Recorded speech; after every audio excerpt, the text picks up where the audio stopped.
Hello everyone, welcome to What If Issei Died Fighting Riser and Reincarnated to Fix the Timeline movie. Before we start, please go support AlexanderTaldeer for writing that awesome fanfic. This is the translated version I made. There will be some mistaken character's gender, but of course Issei is a male. Issei, after trying to stop Razor's marriage with Rias, he dies by exceeding the limits that his body can withstand, but he appears in a large room with a girl, and she gives him the opportunity to go back in time and change his destiny. Starting over. Issei, where am I? The last thing I remember was that I was fighting with Razor and I. Exactly, you died, said a girl with a white dress, blue eyes and snow white hair and a great body that made you want to, that's why you're here. Issei, FW, who are you, said Issei, looking at her body and devouring her with his gaze. The girl blushes upon noticing that. I see you're quite perverted, she said in a joking tone, aren't you? Issei, Ito, and it's not what it seems. My eyes moved on their own. By the way, who are you? He asked, confused. I'm a goddess, my name is Pandora, nice to meet you. Hi Odo, Issei, she said with a smile. Issei, Edo, what do you want from me? I'm supposed to be dead, right? Issei asked, confused. Pandora slowly approaches Issei as he steps back. I think it's quite noticeable, right? But that said, Pandora jumped on Issei. Pandora, first I must give you part of my powers. Issei. Pandora, what happened? You're very shy, Issei, she said as she brought her lips closer to Issei's. Just accept my powers. With that, Pandora began to kiss Issei passionately. After that, Pandora stuck her tongue into the brunette's mouth, their tongues dancing with each other, trying to take control. Suddenly, a golden light enveloped Pandora first, and then both of them. Pandora, okay, that's it, you now have part of my powers. Welsh dragon. Issei, what kind of powers did you just give me? Pandora, regeneration at the molecular level, the ability to use the elements, change appearance, telekinesis, clairvoyance, levitate, sense demonic and divine presences, and other powers, in addition to a wide variety of spells that over time you will control to perfection. Issei. Pandora, are you okay? Issei, and I think so, although my brain not so much but because you gave me these powers to begin with. Pandora, in a few months there will be a tournament of the gods where the gods and their champions will have to face each other, and so I chose you as my champion. Blushing. Issei blushes, thanks. Pandora, looking Issei from head to toe. I see that I did well by choosing you. Issei will give you certain magical objects that will help you well. Issei, está bien. Pandora, first, have this sword. Pandora had given him a sword of a length similar to that of a 1.60 that could be seen emanating a bluish energy. Issei, damn, this sword is too long and heavy, said Issei, wielding the sword. Pandora, I think that sword was called Alexian, it has psychic powers inside, quite powerful. How to say it, powerful, use it carefully. The second thing is this. He said, handing her two rings, one white and the other blue. Pandora, the blue one will help you use storm lightning. Apart from teleporting you long distances, it will also allow you to withstand power reduction and will calibrate your mana so you can use your magic without fear of running out easily, and the white one will allow you to withstand any damage, no matter how great it is, and will increase your power x 100, but use it as a last resort because it will leave you badly injured and very exhausted. Also, when it shines it means that I am summoning you. Just say my name and you will appear here. Issei, I see, then these three artifacts have a great power, don't they? Pandora, exactly, Issei, and only one more object is missing. Having said this, he took out another sword, 1.80 meters long, black in color. Next to the edge, it had some strange golden runes on the tip. You could see that it had two other thin but thick points, giving the impression that they were two horns. On the hilt, the color of this one was red, and in that part, he had drawn a green eye, the elongated and black pupil, and some points on his eyelids. Pandora, this is a demonic sword that was once wielded by a dark apostle. The name of the sword is that which its former wielder named it. Use it with extreme care. This sword possesses a power of destruction that far exceeds the power of destruction of the Gremory clan, and having said that, licks lips. What do you want to do? Issei, I nervous. Pandora, haha, you get nervous easily. I'll bring you back to life, but you won't remember anything, and your swords and powers will remain sealed until someone releases your power. Good luck. But that said, Issei begins to fall into a dark abyss that was created on the floor of nothingness. Issei, why? I always have to go through these things. Starting over 2. Chapter 2. Starting over, Part 2. Days after Issei's complete fall, I'm bad XD. You can see Issei lying on the grass with a bump on his head and bruises all over his body. Damn them. Mitsuda and Motohama will pay me for abandoning me, shouted Issei at the top of his lungs. The reason is simple, when they were spying through the girls' bathroom the girls discovered them and their friends left them to their fate and they kicked their asses. That's what you get for being absent-minded, Issei said. Mitsuda. You should have been more attentive, Motohama said, holding back his desire to laugh. Damn you. I'll get what I deserve for abandoning me to my fate, said Issei with a cynical smile and grabbing a stick. Wait ISS stop, said Mitsuda and the other very intimidated. Better start running, said Issei as he tightly gripped that wooden stick. After Issei chased them by sky, sea and land, he finally cornered them, but given such a chase, everyone was exhausted and sat near an abandoned building inside the school. You already know which one, and at that moment a window opens and a Redeed looks out, with beautiful blue eyes, white skin and a good body. She looks at Issei, making the aforementioned blush slightly. That old building, there was a person there, wasn't there? Mitsuda said. How good, the one with the red hair, said Issei with a smile and a dreamy look. Rias Gremory 9958-90. And she's also the captain of the occult club for 3 years. Rumor has it she's from the Nordic countries, Motohama said, adjusting his glasses. Inside the abandoned building, there were 2 women, the Redeed sitting on a sofa, and in front of her, there was a chess set with red, white and black pieces, and next to her there was a black-haired woman standing. That boy, said the Redeed. Excuse me? The black-haired girl exclaimed. The one who was watching, said the Redeed. He's from class 2B, I think his name was Haidu, said the black-haired girl thoughtfully. What's wrong with that man? Nothing. I just thought I confused him. And the Redeed moves upon checkmate. Wow, said the black-haired woman, surprised. It was a very easy problem, said Rias smiling as she took off her uniform to take a shower. But this one, how many are there so far? Asked the black-haired woman. No idea, I look forward to the next one, said Rias smiling before getting into the shower. Somewhere in Kuo, Issei is seen walking across a depressed bridge. Badge, what a dark youth. At this rate my school life will end and I will die without being able to touch some tits. Said Issei while resting his head on the railing. What Issei didn't notice was that a girl approached him. This. You're Haidu Issei-kun from Kuo Academy, aren't you? Asked the black-haired girl. At that moment Issei raises his head. Yes was the only thing Issei could say. Thought how strange, I feel like I've already seen her, or rather I already know her, but I don't remember that school uniform. It must be my imagination, or because of the severity of the beatings I've received. You want something from me, said Issei a little doubtful. Well, Haidu Issei, are you currently dating someone? The blushing girl asked. Well no, I don't have anyone, said Issei confused. What a relief. The girl said, sighing, surprising Issei. Wouldn't you like to go out with me? That question left Issei very surprised, but he still had the feeling that he had already experienced this, or that this had happened to him. What did you just say? Issei said, very surprised. For a long time, I saw you walking around here.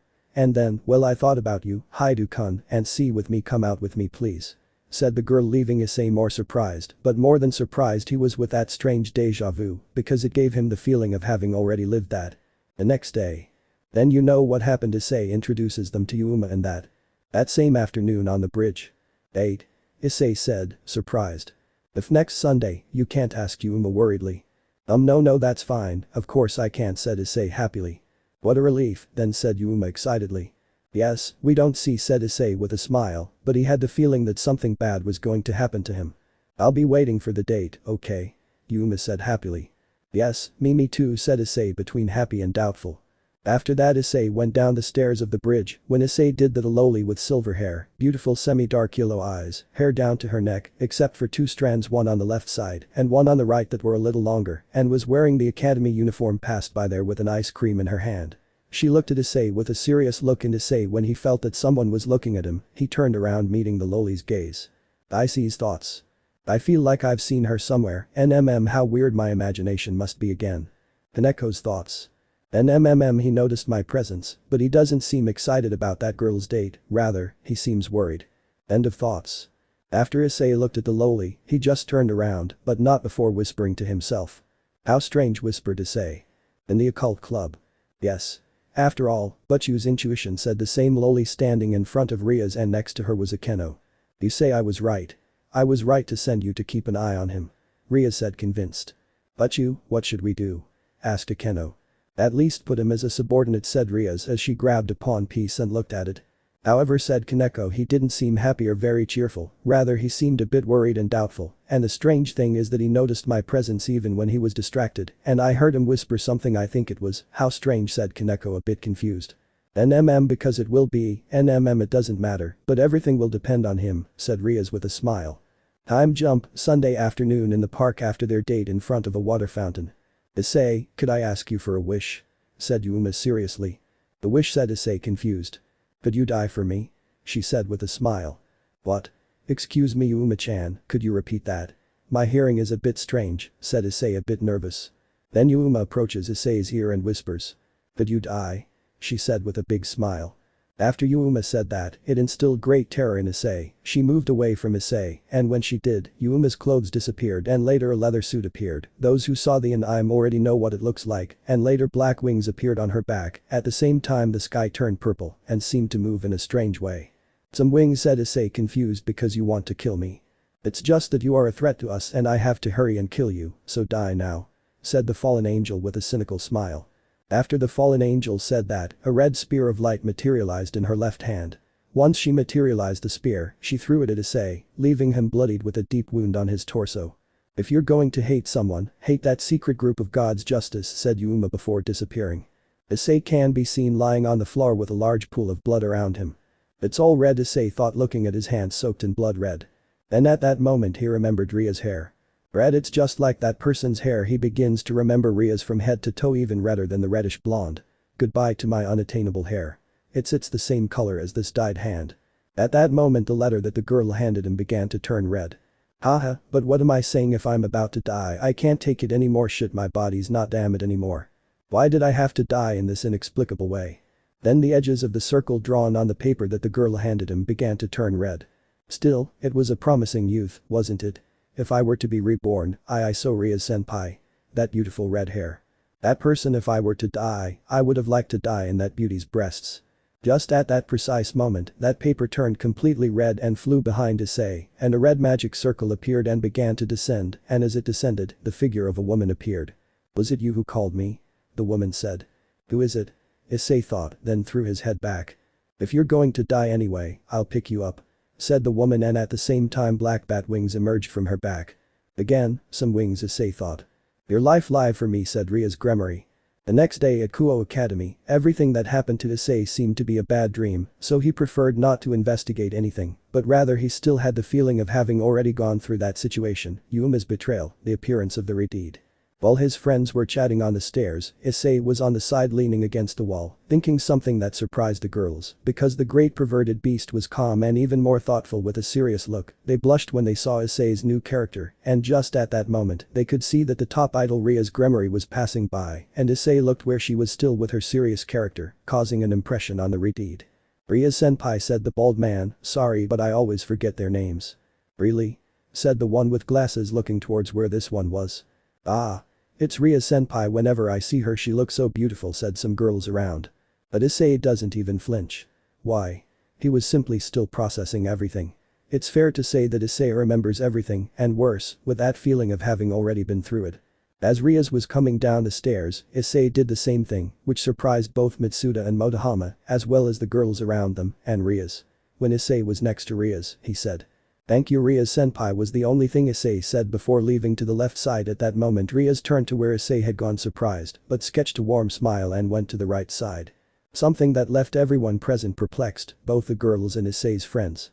Time skip, place where Yuma killed Issei. You can see Issei looking at the source when just at that moment the sky turned purple again and his body began to shake, and at that moment Issei could see among the shadows a guy with a grey jacket, black gloves and a hat of the same color. Issei, seeing him, jumped back by simple inertia and began to run to the opposite side, but then he could see feathers falling from the sky and looked up and could see that man with black wings on his back landing in front of Issei, scaring him. It's a problem finding someone with your existence. The presence of your master or your companions is not felt. I don't sense any magical traces around you. Assessing the situation, you are lost, said the fallen angel while concealing a smile and creating a spear of light azure.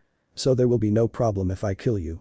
But that said, he threw the spear towards him, but before it hit Issei it stopped and then vanished. Haha, that was all, said Issei with a mocking smile.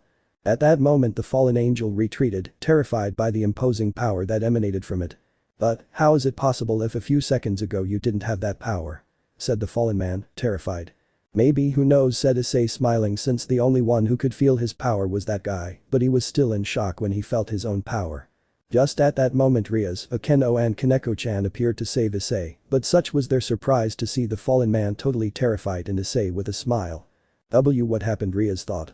When Rias and Akeno turned their gaze to the fallen man, he was totally terrified not by their presence but by Issei. You could see on his face that he was afraid of Issei, something they didn't understand because they didn't feel any power emanating from Issei. But Kaneko looked at Issei totally in shock because she also felt Issei's power, a power that left her frozen. Damn, said the fallen one, creating an even bigger spear of light to later throw it at Issei, a spear that he stopped with a finger and it disappeared completely. I'm already bored, said Issei, and then stretched his right hand towards the fallen man, who couldn't even move due to fear. At that moment, Issei whispered some words that no one except him and Kaneko-chan could hear. Cancel and absorb. After the whisper, the fallen man fell completely exhausted and his wings disappeared. What did you do? Said the fallen man, totally terrified. There was no response since when they turned their gaze to Issei he was vomiting blood. Reason. He simply had a red light spear embedded in his torso. I shouldn't have let my guard down, said Issei looking up at the sky, and the silhouette of a woman could be seen. It's not like that, Yuma-chan, or should I say Rainer. How do you know that? Rainer said, totally surprised. But that, said Issei, just smiled and then said. I just know, was the only thing he said before falling to the ground. Having said this, both fallen angels withdrew from the place. Issei, wake up, Issei, said Rias worriedly. Just at that moment when Kaneko was about to withdraw the spear from Issei's stomach, he stretched his left hand towards the sky, and the spear that was previously in his torso appeared in his hand, leaving everyone astonished. Wow, Issei said with a weak smile, I see it worked. New friend and new enemy. Chapter 3. A new friend and a new enemy. In the occult club, after school, after Issei was healed from his wounds thanks to Rias, you already know how, Issei is seen sitting on the sofa and in front of him Rias, Akeno, Kiba and Kaneko-chan, looking at him worriedly. What's wrong, did I do something wrong? Issei asked incredulously. Well, Issei-kun, said Akeno, we were wondering if you were okay. Why? Issei said again. Well, those two spells you used, well, although they are very beneficial in cancelling the opponent's power, cancel, and absorbing their strengths and copying their powers, absorb, they are dangerous if used together. In the worst case they cause death due to excessive loss of magic. And although you came out victorious and unharmed, you run the risk of dying. That's why you are here, and well, although the magic bath I gave you was powerful, I feel that your magic reserves have not yet filled. That's why Akeno and I will give you a magic bath together, said Rias nervously, making Issei blush a lot. Well, Issei stammered when. Suddenly Issei felt something in his right hand. It was a deep pain which by simple inertia made his left hand squeeze his right hand. What's wrong, Issei-kun, said Akeno worriedly. Then nothing is nothing, excuse me, said Issei, a little hurt before leaving the club. Outside the club. What the hell was that, said Issei. Hours later, Issei is seen walking quietly at night next to his bicycle because he was supposed to have made a contract but ended up talking about an I don't blame him, lol. I never got to sign a contract, I just ended up having a geeky Drago Sobel conversation. What the hell am I doing? Issei said, but. Just at that moment the sky turned shades of purple, blue and black, then a female silhouette appeared behind Issei, putting him on alert. This feeling, it's her. It's the same feeling as her. Issei said, somewhat scared. This is strange, it doesn't seem like I have the wrong person. Because you're the empty shell they ordered to be terminated, said a woman in a leather suit, a suit that had a long collar that reached above the nape of her neck and a large neckline showing off her large breasts and also with a tight skirt showing off her perfect legs. It's very strange. It can't be, said Issei, scared, dropping his bike. Why are you alive? She said before taking out a pair of black wings. The fallen angel, said Issei, scared. You're supposed to be dead. Said the fall, generating a spear of golden light, throwing it at Issei, a spear that was destroyed upon impact with a purple barrier generated by Issei. What? Said the confused fall. Ahahahaha, good attack, said Issei, smiling machiavellionly. Something that stunned the fallen angel was the tragic change in Issei's appearance. His once brown hair was now white, his once brown eyes were now dark gray, the outline of the retina was black, his eye was a lighter gray with an elongated pupil, and below his right eye, there were red veins. His clothes were replaced by a long black cape to the feet that covered both arms, and the neck of the same cape reached more than his ears. Under this a black tunic, and on top of this a black skeletal armor that covered his entire body, and a helmet that covered his eyes and nose. In order to see, this helmet had a red wavy line, and on the side some horns. Finally, on the part of the forehead, there was a gray bow that passed behind his neck to the waist. How short, XD. But it's still very weak, he said, this time with a thicker and deeper voice. Well, if you survive my attack you can go. After this, Issei appeared behind the fallen angel, scaring her. When she turned around she only felt a great pain in her stomach, but when she wanted to see where that pain came from there was nothing. What's happened to me, MNHHHMHH, she tried to speak but was silenced by a kiss from Issei. When he stopped kissing her, she fainted to the ground. Fine if you're still alive, then I'll let you live, said that Issei. Whisper. Why do you want me to go there? Issei said, speaking to the air. Whisper. And with that academy and those 7 girls, what do you want me to do, or better yet, what are you plotting? Issei said again. Whisper. I see you want to take him to that academy so he can control his powers, that's fine, but remember that he hasn't fully awakened yet, in fact, so he could support my powers I had to lock him up. Whisper. Well, it doesn't matter anyway, you chose your champion well, and I chose the one who uses my powers, said that guy. Okay, but keep in mind that when I create that black sun, the whole world will be in danger. Even so, are you willing? He said again. Whisper. Okay, let's go there, said Issei. Somewhere far away from Kuo. Well, let's begin, said Issei as he created a black sun and made it rise to the sky. Well, luckily it's nighttime here, but there at that academy it will be daytime. Issei held that black sun up for a while before disappearing and saying. I think that will be enough, said Issei calmly. The next day, Issei is walking to school and then he heard a small scream and it sounded like someone fell. Why am I falling?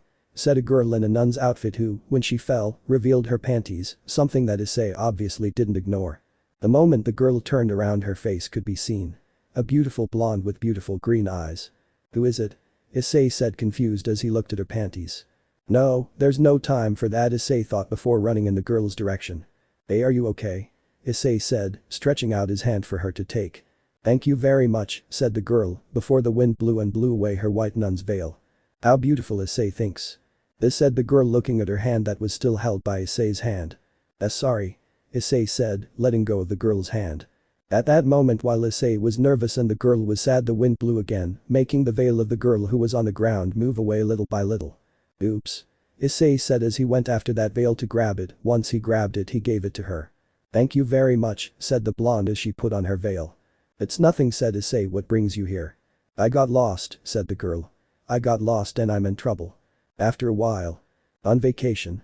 Issei asked the nun walking beside him with her suitcase. No, that's not right. I was transferred to the church in the city, said the nun happily. You're a sister? Issei said. And that's why you wear those clothes. I'm glad I found such a kind young man like you. It must be God's will, right?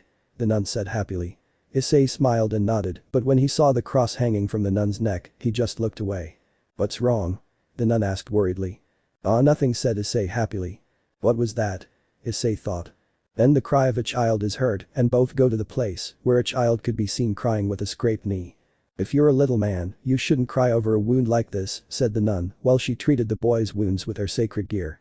I'm Skip when Issei has to save Asia, sorry, but I want to get to the interesting part inside the church. It's a serious problem, Issei said, seeing the state of the church's interior. Then footsteps are heard very close. Hey, hey, hey. It looks like a reunion. It looks very touching. Said that bucking exorcist. Freed. Issei. Said with hatred. I never thought there'd be a demon who would escape me alive. After all, I'm too strong. And I thought that once we met it would be over. That's why I'm getting pissed off, Freed said as he took out his pistol and lightsaber. Shit like you bucking demons makes me look like a stupid clown. Where's Asia, said Issei firmly. Ah. If you're referring to that shitty demon-loving nun, she's 2 meters away, passing by the assembly hall near the stairs, Freed said with a cynical look. Close, well, it doesn't matter, it's well below, said Kiba taking out his sword. Kaneko was on guard, and Issei activated his sacred gear. Collapse, said Kaneko, throwing a seat at Freed, a seat that Freed cut in half with his lightsaber. You're bothering me, shorty, Freed said smiling, which infuriated Kaneko. Dwarf. Kaneko said with annoyance and then threw a bunch of seats at her. After a while, I really want to get to the interesting part. In the church basement, Issei is seen worriedly looking at the badly injured Asia who is chained to a cross. Welcome, all the demons, said Rainer. I was a little late, right? Behind her there was a bunch of priests. Asia, I'm coming for you now, said Issei worriedly running towards Asia, but was stopped and pushed back by Kiba to avoid a spear of light hitting him, causing both of them to be thrown back. It's a touching reunion, but it's a shame the ceremony is about to end, said Rainer as the cross gave off a green light, making Asia scream in pain. What do you plan to do with Asia? Issei said with concern and anger.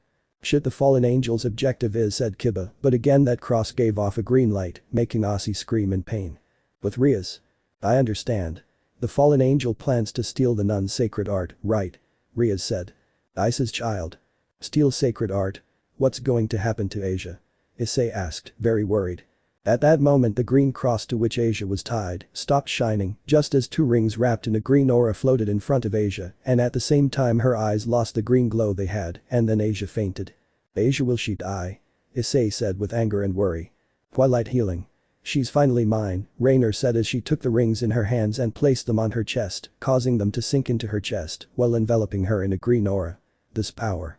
With this, I'll finally be a fallen angel of judgment. Don't buck with me," Issei said as he ran towards Asia. "Damn demon," said a group of priests running towards Issei to kill him. "I'm not in the mood to play with you," said Issei, as several of those priests fell dead, leaving them confused and stunned, but just when one of them tried to kill Issei, Kiba appeared behind Issei to save him, as did Kaneko. Issei just thanked them and ran towards Asia. "Rejoice for having come this far," said Rainer confidently as she snapped her fingers, causing the chains that bound Asia to break, letting her fall into Issei's arms. "I'll return that girl to you. Don't be bucking around. Give him back his sacred gear," Issei said with hatred. "Don't talk nonsense. I had to oppose my superiors to continue with my plans. It's a shame, but you'll have to become proof of my logo. But don't you think it's right for both of them to disappear together?" Rainer said with a smile, to which Issei just remained silent. "Haidu-kun, we're at a disadvantage," Kiba said worriedly. "What's wrong, are you scared?" said Rainer, who walked up to stand in front of Issei, to which Issei raised his head with a look full of hatred. "Rainer," Issei shouted with all his might. "Shitty kid, don't say my name without permission, you could dirty it," Rainer said smiling, a smile that was erased when she saw Issei's cold and hateful look that was directed at her. "Why are you looking at me like that?" Rainer said hypocritically. "You know. What I like most about Asia is her smile and her desire to help everyone. I like seeing her happy and being in her company. That's all she needed, a friend, to be happy, and now that she finally got it, you took it away from her," Issei said with a cold look and a tone of voice full of hatred. "What's with that?" Rainer said, somewhat scared. "Are you saying that she's going to die? Are you saying that because of my weakness I can't protect what I want? Will it prevent me from protecting Asia or the people I love?" At that moment, Issei's body gave off a purple aura, while his left hand shone with a great green light. "I can't protect anyone." What are you babbling about?" said Rainer, already scared by the power that Issei gave off. Miss R. Rainer, stay away from him," said a completely scared priest. At that moment Kiba and Kaneko looked at Issei, and they could clearly see the power he gave off. Just at that moment Issei closed his eyes, and an image of a red dragon appeared behind Issei, while some skeletons wrapped around Issei, who was carrying Asia in his arms, so that later the skeletons were shot out in the direction of the priests, killing them instantly, since it completely crossed them, and the dragon was shot out in the direction of Rainer, hitting her, causing her to fly backwards. Issei stands up and had the same appearance as when he kissed that fallen angel. And in his arms was Asia, very badly injured on the verge of death. "That aura, a demon king," said Rainer, very badly injured, "and that other aura is that of the Secretary," said Rainer, consumed by fear. On the other hand, Kiba and Kaneko were petrified with fear.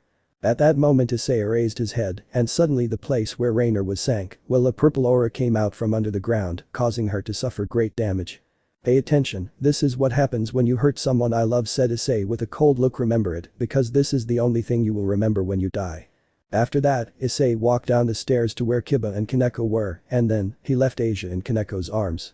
"Take care of her and take her to Butchu," said Issei before turning around and leaving in the direction where Rainer was. "Damn," said Rainer before creating a giant spear of light and then throwing it at Issei, who stopped it with a finger. "Even though your spear is big, it is very weak," said Issei smiling. "Then it's not possible," Rainer said scared, but before her eyes Issei disappeared, and while she was looking for him with her eyes, Issei was behind her. "Surprise," said Issei before hitting him hard from behind. When Rainer was about to hit the ground, Issei appeared before her and then gave her a strong blow to her stomach, making her fly back to the ceiling. Again, Issei appeared above to kick Rainer in the ribs so that she then crashed into the solid wall, causing her to vomit blood. "Come on, what's up? A while ago you were boasting of being unstoppable," said Issei with a grimace of disgust. "I'll make you pay for everything you made Asia go through." Just at that moment a spear of light emerged from the rubble and then impacted Issei's abdomen. "Haha, you got too confident and that was your downfall," Rainer said smiling. "So? You think this shitty attack will stop me?" Issei said angrily. "How is it possible that light is poison for demons?" Rainer said scared. "It hurts, but this pain doesn't compare to the pain Asia endured, that's why I'll kill you here and now." After Issei said that again appeared the image of a red dragon behind Issei. At the same time his twice critical began to shine and change shape, since now his fingers were covered by the sacred gear, making it look like he had claws, his gauntlet lengthened reaching his elbow, then on the sides you could see how two golden tips came out of the glove, and in the center of these a slightly shorter red tip, then it began to give off a strong green light. And his body began to wrap itself with that same aura. That power, if you know that your body won't be able to withstand all that Rainer was saying when Issei interrupted her. I don't care, I'll still make you pay for what you did to Asia, said Issei with determination. After that, wounds began to open on Issei's body and then began to bleed non-stop.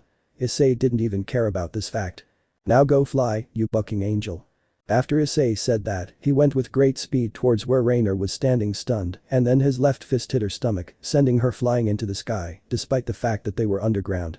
Rainer, due to the intensity of the blow, penetrated the ground and was lost in the sky. Issei then flew with great speed towards Rainer and then said, "Adios." It was the only thing Issei said before the red dragon that was behind Issei shot towards Rainer, causing her to fall half dead to the ground. With Rias, she saw how Kiba and Kaneko brought Asia with them, but something that worried her was where Issei was. "And where is Issei?" Rias said worriedly.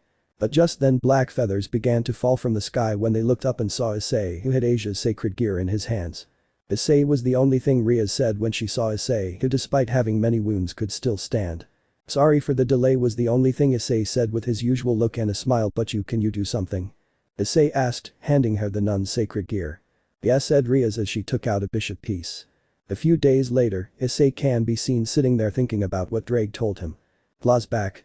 "Listen, buddy, that power you released when you fought Rainer was incredible, but you can only release that power once, because if you try again, your soul and the soul of the candidate for Demon King will become one, meaning your soul will no longer be completely yours, and there's also a high chance that your body won't be able to handle the excess of power, and you'll end up dying."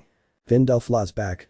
"Badge, no matter how much he warns me and tells me 1,000 times I still can't understand, besides what is that? I was in that magic academy for 2 months, and now I have an entourage, it's enough for me to be a demon, now I see that I'm a magician, a champion, a candidate to be a demon king, a god, what's next? Am I a yokai or whatever you call it?" said Issei grumbling. "Ah, I forgot you are also part fallen angel and a yokai," said Drake. "It's taking me," Issei was about to say when he felt a strong presence coming from the occult room, so he decided to head there at full speed.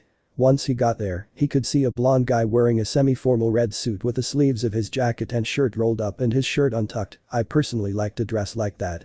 "Who is this guy?" Issei said, feigning dementia. Issei has already recovered his memories, so let's feign dementia. "This is Razor Phenex Sama," said Grafia. "I see," said Issei with a smile. "Hello my dear Rias," said Razor with a smile, to which Rias just turned away annoyed. "He's a pure high-class demon," said Grafia, the heir of the Phenex clan. "So the Phenex clan," continued Issei with a half-smile. "And he is the son-in-law of the Gremory clan." "You see, wait, what?" said Issei, this time half surprised. "Yes, of course. In short, he is Rias Ajuo-sama's fiancé." "Promise?" Issei said, upset. To which Rias just glared at Razor. After a while, Razor was touching Rias, to which she stood up angry. "Razor, I've told you before.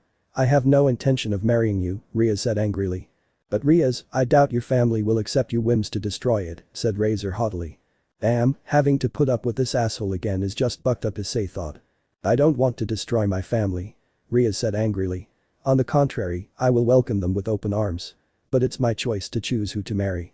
After the last battle, there are few pure-blooded demons left. It is a problem that affects all demons. Your father and Seizak Sama have also decided it, thinking about our future," Razor said with a smile. "My father and my brother and everyone in my family are acting too hastily. I won't say it again, Razor. I'll never marry you," Rias exclaimed with determination. At that moment Razor takes Rias by the chin and says, "I am also the adopted son of the Phenex clan. I can't let my last name be taken away," said Razor, looking at Rias with a murderous look that scared Rias. "But you," said Issei, looking with concern at Rias and with hatred at Razor. "Even if I have to burn all your slaves, I will take you back to the underworld." At that moment Razor's eyes turned fiery and Rias crimson red. "Please stop," Grafia said, calming the atmosphere. After a while, "Rias, let me ask, just to confirm, that is your complete team of slaves," said Razor confidently. "What would happen if it were like that?" Rias said with her arms crossed. To which Razor just laughed and then snapped his fingers and a magic circle of the Phenex clan appeared where a powerful flame appeared, revealing 15 women. "This is my entire entourage, in short I have a complete team," said Razor haughtily. 15? Do you have a set of 15 beauties?" said Issei, not at all surprised. Wow, so what? That last sentence left everyone surprised. But Issei, your dream was to have a harem, isn't it true? Rias said, shocked. Maybe before but not now, said Issei again calmly. Those words left the entire Gremory entourage in awe because Issei always repeated it, but now he didn't care. Dumb, I see, and how would you react to this, Yubella, said Razor, to which a woman with violet hair, like her eyes and the color of her lips, responded to Razor's call. Yes, Razor-sama, said the violet-haired girl. Once Yubella approached Razor, he took her by the chin and began to kiss her passionately, while with one of his hands he played with her breast. Making Rias put on a disgusted face, and Issei didn't even flinch. Is this what you'll never be able to do? Razor said as he played with the violet-haired girl's chest. Don't you hear? I don't care what you and your entourage do, but how dare you touch another girl when you're Butchu's fiancé? Damn bastard, said Issei angrily. Damn, do you know what your position as a scoundrel is? Razor said, cursed. I don't care, said Issei, my position is. Stop it, Issei. Rias said worriedly. It's to be his slave. Issei said, surprising Rias.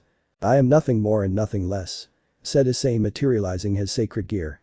Issei, said Rias, surprised. At that moment Issei stood in front of Razor ready to hit him when. Rias, said Razor, and then a girl with blue hair and a suit like a samurai stood in front of Issei, who had a staff in his right hand. This little girl. Issei said. Just then the girl, in a swift movement, was ready to hit him in the stomach with her cane when. Issei's entourage. Hap 4. Issei's entourage. Let the crossover begin, I think that's how it's spelled. When the little girl was ready to hit Issei in the stomach with her stick, he just smiled and said. Don't make me laugh. As Issei said this, the image of a red dragon appeared behind Issei, shocking everyone. Then, this dragon gave a powerful roar, sending the little samurai flying backwards. What, said Razor, between surprised and scared. Razor, Phenex, fried chicken, listen to me carefully, Butchu will not fight you, but me. That phrase left everyone frozen. When Grafia tried to protest, right in her left ear, a small transmitter appeared and then transmitted something of utmost importance to her. Grafia, listen, Haidu, Issei-kun will fight against Razor. Issei will only fight with his queen, knight and his rook, okay? Ah, and tell Razor that if Issei wins, he will have to give him something in return, besides what Issei wants to ask for. Well, goodbye, was the last thing the person behind the magic communicator said before hanging up. Seizak-sama has already informed me, is it true? Issei will fight against Razor Phenex-sama with his queen, his knight, and his tower, said Grafia, somewhat worried because the concern was noticeable in Surzich's Lucifer's words. Well, you accept or not, said Issei happily. Of course it will be interesting, said Razor confidently, but at least show me your queen, your knight and your tower. Okay, said Issei. How is it possible that you have an entourage if you're just a pawn? Did you betray Rias? Yubella asked, somewhat confused. Well, I'm still Rias Butchu's pawn, but I'm also a king. Well, leaving the explanations aside, here they are, said Issei, and then two magic circles appear from where two beautiful women came out. She is SS, she said, pointing to a girl with dark skin, white hair, two horns between black and yellow, dressed in a maid outfit. It will be a pleasure to fight by your side, Issei-sama, said Zest. Just tell me, Issei, well, and she's Seraphim. After Issei said that, a woman of more or less the same age as Akeno appeared. Her hair was the same as Akeno's, her attributes the same XD, her eyes were green, she was dressed in a pink blouse and jeans, and her complexion was white. She is my knight Seraphim. After Issei said that, she just gave them all a brief glance and said nothing, as friendly as always, sarcasm. Well, the last one is him. Another magic circle appeared again, from which emerged a man in a butler's suit with a semi-dark purple complexion, night elf style, pointy ears, indicating that he was a demon, hair slicked back except for two strands that fell on the left and right sides. How long? This is Lars, my rook, said Issei with a smile. Nice to meet you, said Lars, bowing. Well, see you later, Issei said calmly, turning around. Okay, in 3 days the raiding game will be, I hope you don't regret it, said Razor calmly. No, I won't, because I will fight for Butchu even if my strength is gone, even if my body wants to collapse I won't do it, but you want me to give you some advice. Take care of your sister, protect her, something strange is happening, so don't let her go anywhere alone. Goodbye, said Issei before disappearing in a magic circle. It's okay, Razor said, worried. But Issei, Lars and Seraphim are seen standing looking at an icy wasteland. According to reports, here in this strange place there is a power that, although it is weak, can be felt. Surzich has asked us to investigate a little because he suspects that this power is from someone you know, Issei said, Zest looking at that wasteland. A power from someone I know? Issei said, thinking. Who could it be? Drake said thoughtfully. I felt this power a while ago and I know who it belongs to, said Issei. Who? Said Drake. Do you remember that I fought against Rainer? Issei said calmly. Yes, with that wait don't tell me that that power is from Drake said before Issei interrupted him. That power is Rainer's after defeating her I was able to know that a mind control spell had been broken, that's why I decided to give her part of my power so she can stay alive, said Issei with determination. But why did you leave it here? Drake said in surprise. Some time had to pass because otherwise they would send more guards either to take her back or to kill her, said Issei worried. But who said Drake worriedly. The only thing they told me is that she is a governor of the fallen angels, said Issei, with notable concern also after knowing that she was being mentally controlled, I decided to keep her alive, but unfortunately the wounds I caused her during the battle were very serious, so I decided to drain my powers every day, so that she is still alive, I also want to know what she thought of me. I see said Drake. Issei we have found the source of the mysterious power apparently it is a woman, but she is very injured, said Lars worried. At that moment, Issei flew off at high speed in the direction of Rainer. This surprised his entourage, who followed him without a second thought. Hey Issei, why the hurry? Said Seraphim surprised. Because I need to heal her and help her. I can't let her die said Issei visibly worried. At that moment, Issei was flying thanks to his demon wings, but he was still very slow, so he stopped in midair. When he did this, his demon wings disappeared and in their place, 2 pairs of fallen angel wings appeared, shocking everyone. Hurry up. Said Issei somewhat worried. It's okay, they all said. After a while, in a cave, a woman with black hair, fallen angel wings, and a leather suit could be seen lying on the floor. Rainer said Issei before walking where she is. Once Issei was next to Rainer he told her. Hey wake up after saying that Issei made his booster gear appear and then it emanated a green aura. Aura that enveloped Issei and Rainer. Issei it's why you she said this sore and sleepy. Yes it's me Rainer said Issei with a warm smile. Issei she said with a big smile and suddenly began to cry with happiness thank you for taking care of me.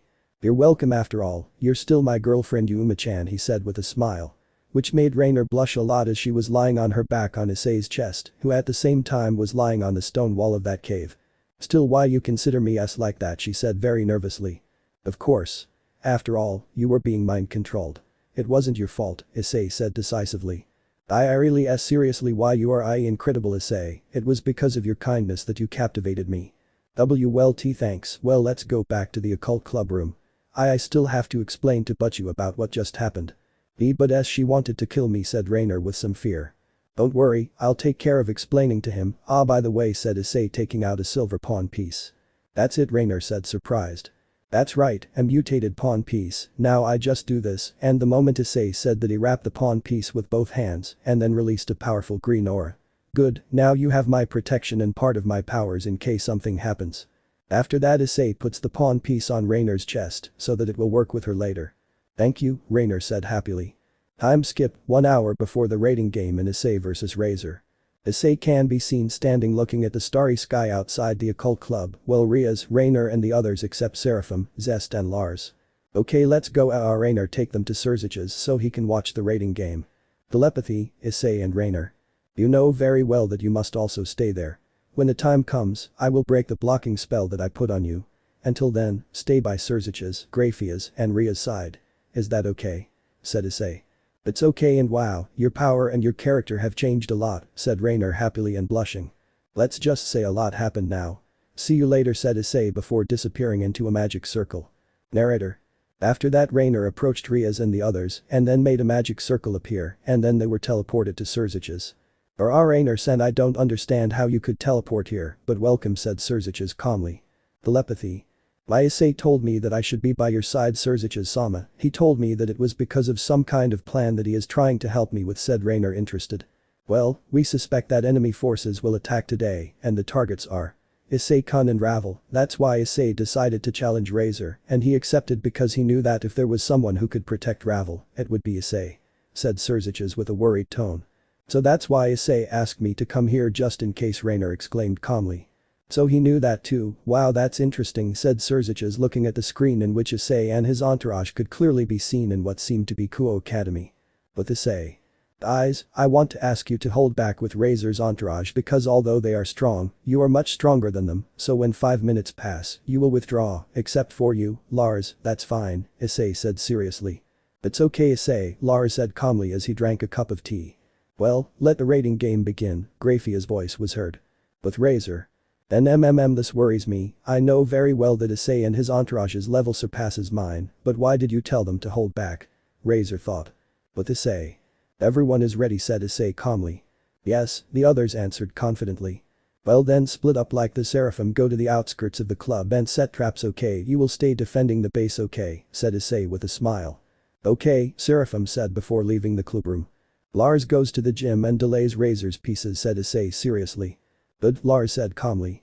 Zest go to the school training field and there remove from the game all the pieces you find, but don't eliminate Ravel Phenex, okay, said Issei looking at Zest. After this I will reward you. The last thing Issei said was in a perverted tone which made Zest blush. Oh okay, said Zest blushing, about to leave, but Issei changed his mind when he learned what Zest was capable of doing. Wait. Go to the outskirts of the club, I'll go to the training camp, I think you'll have more fun with Razor's queen, bye, said Issei before disappearing. Good, Zest said calmly. But Issei at the training camp. You know very well why they don't come out of their hiding place and come here to fight, or do you want me to look for them, said Issei before bursting into laughter. I didn't think you'd notice our presence, but you'll die now. I'm Razor Sama's knight. Karaman, the girl said, wielding her sword. Nice to meet you and goodbye, said Issei. When Issei said that, he appeared in front of the knight and gave her a not very strong blow to the stomach, taking her out of combat instantly. Well, what about you? Said Issei looking to the side where a group of girls came out, among them Ravel. Seriously, what a carefree girl, that's why she lost, she trusted too much and ended up losing, Ravel said calmly. I think I'm leaving here, said Issei before turning around. Why are you scared? Ravel said confidently. It's not because of that, but because for me none of them represents a real threat, said Issei calmly and smiling. At that moment Issei snaps his fingers and everyone except Ravel falls to the floor unable to move. What did you do to them? Said Ravel looking terrified at her friends.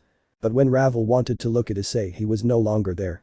Nothing, I just immobilized them with my paralysis magic, said Issei appearing behind Ravel, scaring her.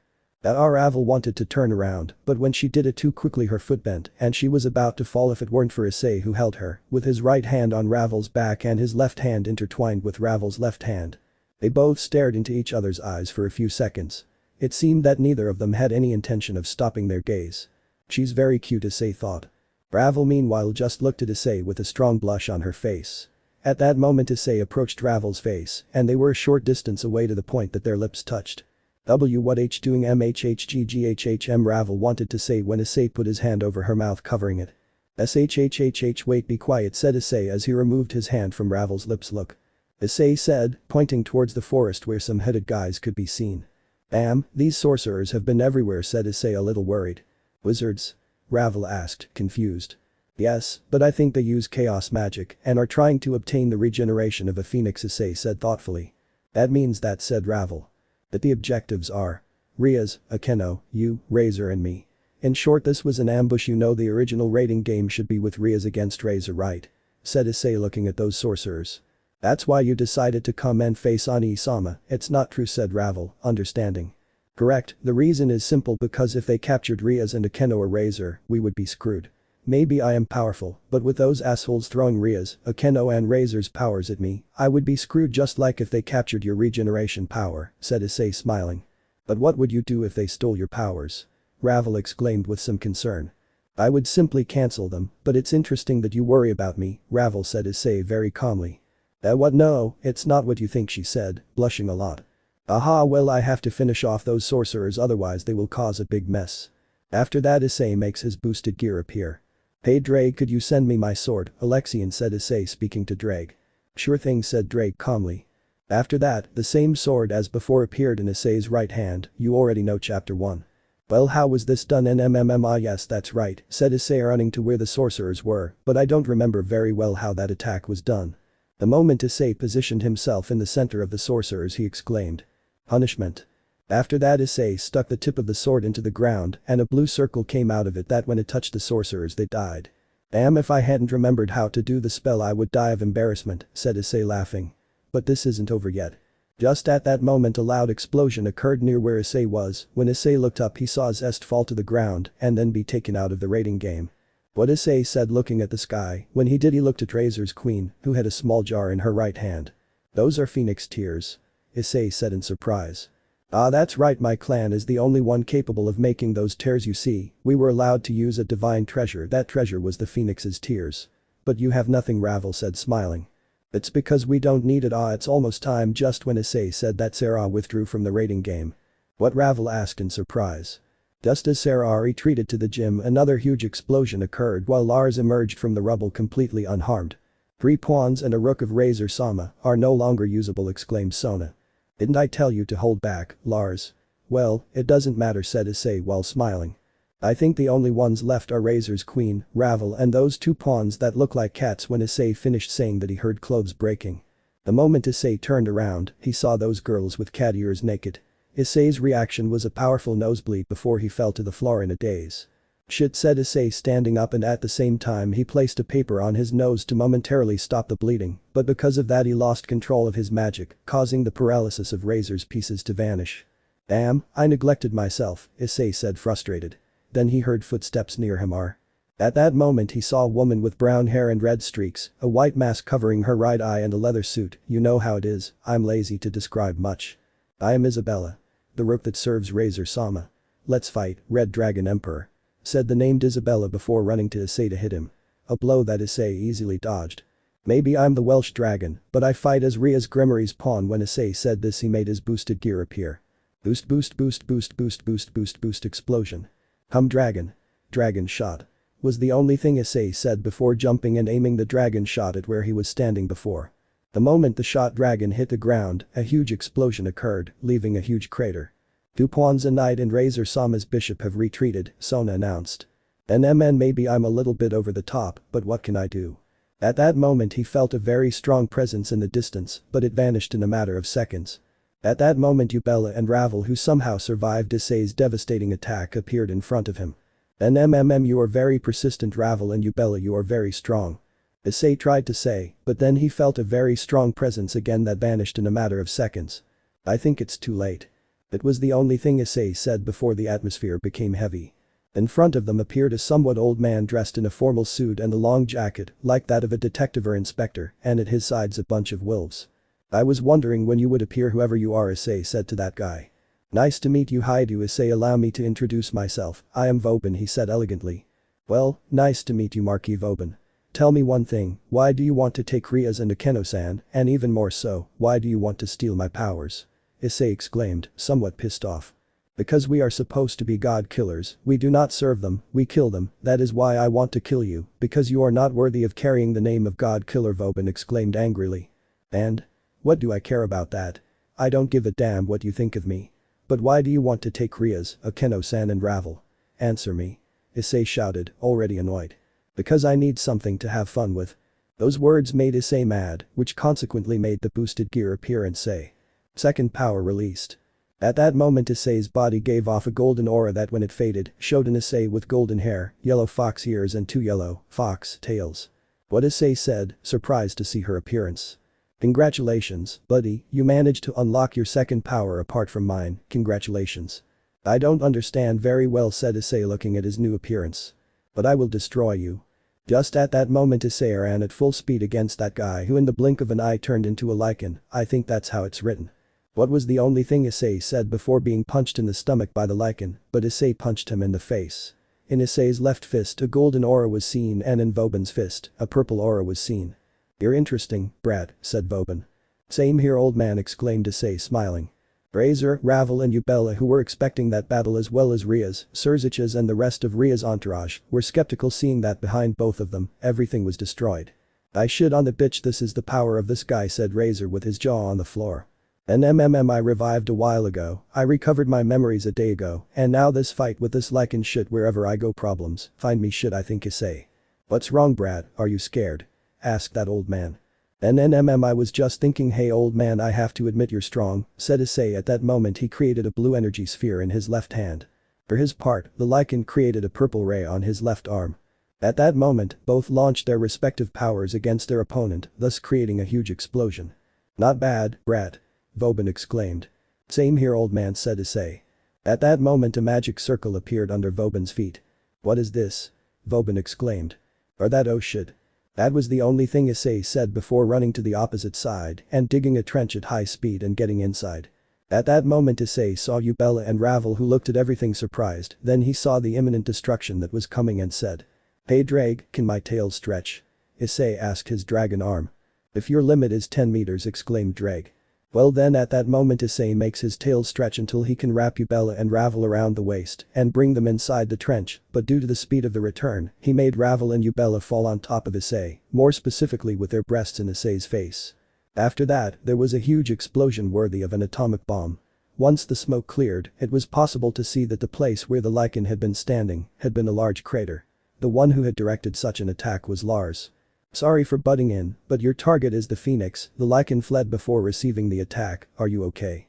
Lars asked, seeing Issei with spiral eyes, a lascivious smile, a powerful nosebleed, and his two tails broken. What happened to you? Many things, said Issei, standing up in pain. Your tails are? I'm trying to say Ravel. What? That will hurt, but well, if they broke to protect them then it was worth it. After that Issei looks up and sees a ball of fire heading towards him. Buck was the only thing, Issei said, but before the fireball hit him he reacts and manages to deflect it thanks to his boosted gear. Damn, that hurt, said Issei while grabbing his left arm that was somewhat burned. Don't underestimate me, Razor. Just at that moment a magic circle appeared at Issei's feet and from the circle came his second sword, Hellsword. At the moment Issei wielded it, it released a powerful red light that blinded everyone for a few seconds. After the light faded it showed that Issei's body was wrapped in a red aura, while behind him was a red dragon. Drake, I'll make a deal with you, mentioned the brown-haired boy. What is it about, exclaimed Drake. I'll give you my left arm in exchange for you channeling my powers, that is, regulating them. Deal? Issei said calmly. Deal, partner, said Drake. After that, the boosted gear appears again, but this time in its dragon booster. Second revelation, just like its hand, scales and claws, began to appear like a dragon. Drake! Shouted the brown-haired boy as he jumped to the left side, dodging an attack from Razor. Drake, knowing what Issei was referring to, decided to break the seal of his dragon power and that of his Yokai power, or whatever it is called. Break limit. It was heard in the place just as Issei's body gave off 3 auras, 1 golden, 1 red and 1 green, creating a large crater in the place where he was standing. Partner, you have 15 seconds before you return to your original power, Drake exclaimed seriously. Okay. Balance breaker scale mail. Issei said, raising his dragon arm, making the balance breaker appear. At that moment Issei heads towards Razor at high speed, managing to hit him in the face, knocking him to the ground and creating a crater from the impact. After that Issei goes down at high speed to the place where Razor was with the intention of stamping his foot on Razor's stomach. Shortly before that, Razor reacts and throws a powerful flame at him that Issei barely dodges. As a result, Issei ends up crashing into a tree.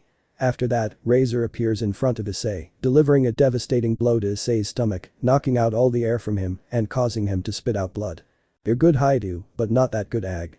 At that moment Issei stabs his Hellsword into his stomach. Don't underestimate me, Razor, said Issei as he stretched his dragon arm towards Razor's stomach. Dragon shot. After that the dragon shot is fired, hitting Razor, leaving him seriously injured, but this time his wounds did not heal. What? Razor exclaimed in pain. My Hellsword takes away someone's regenerative abilities for a time, even takes away someone's immortality. Give up. You can't beat me, it's better for you. Never. After that he throws countless fireballs at him. Issei, on his side, just created a blue energy ball that he threw to destroy Razor's fireballs. Is it me or did that sound weird? Damn, there's no way around it anymore.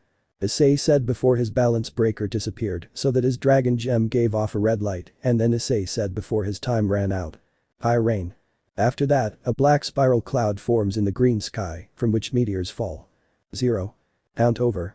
After that Issei falls to his knees, but directs his gaze where Ravel and Yubela sees that his attack will also damage them. Divine shield. After that, a golden sphere envelops them both. After that, countless meteors rain down on Razor, Lars, and Issei. Harem, no escape. Well, give advice to those who want to join Issei's harem. It doesn't matter if they are from other animes, just give me some help because right now I'm uninspired XD, it's always like that. Well, now answer. New powers, new problems. Chapter 4. New powers, new problems. Demons this way. Issei said before his balance breaker disappeared so that his dragon gem gave off a red light, and then Issei said before his time ran out. High rain.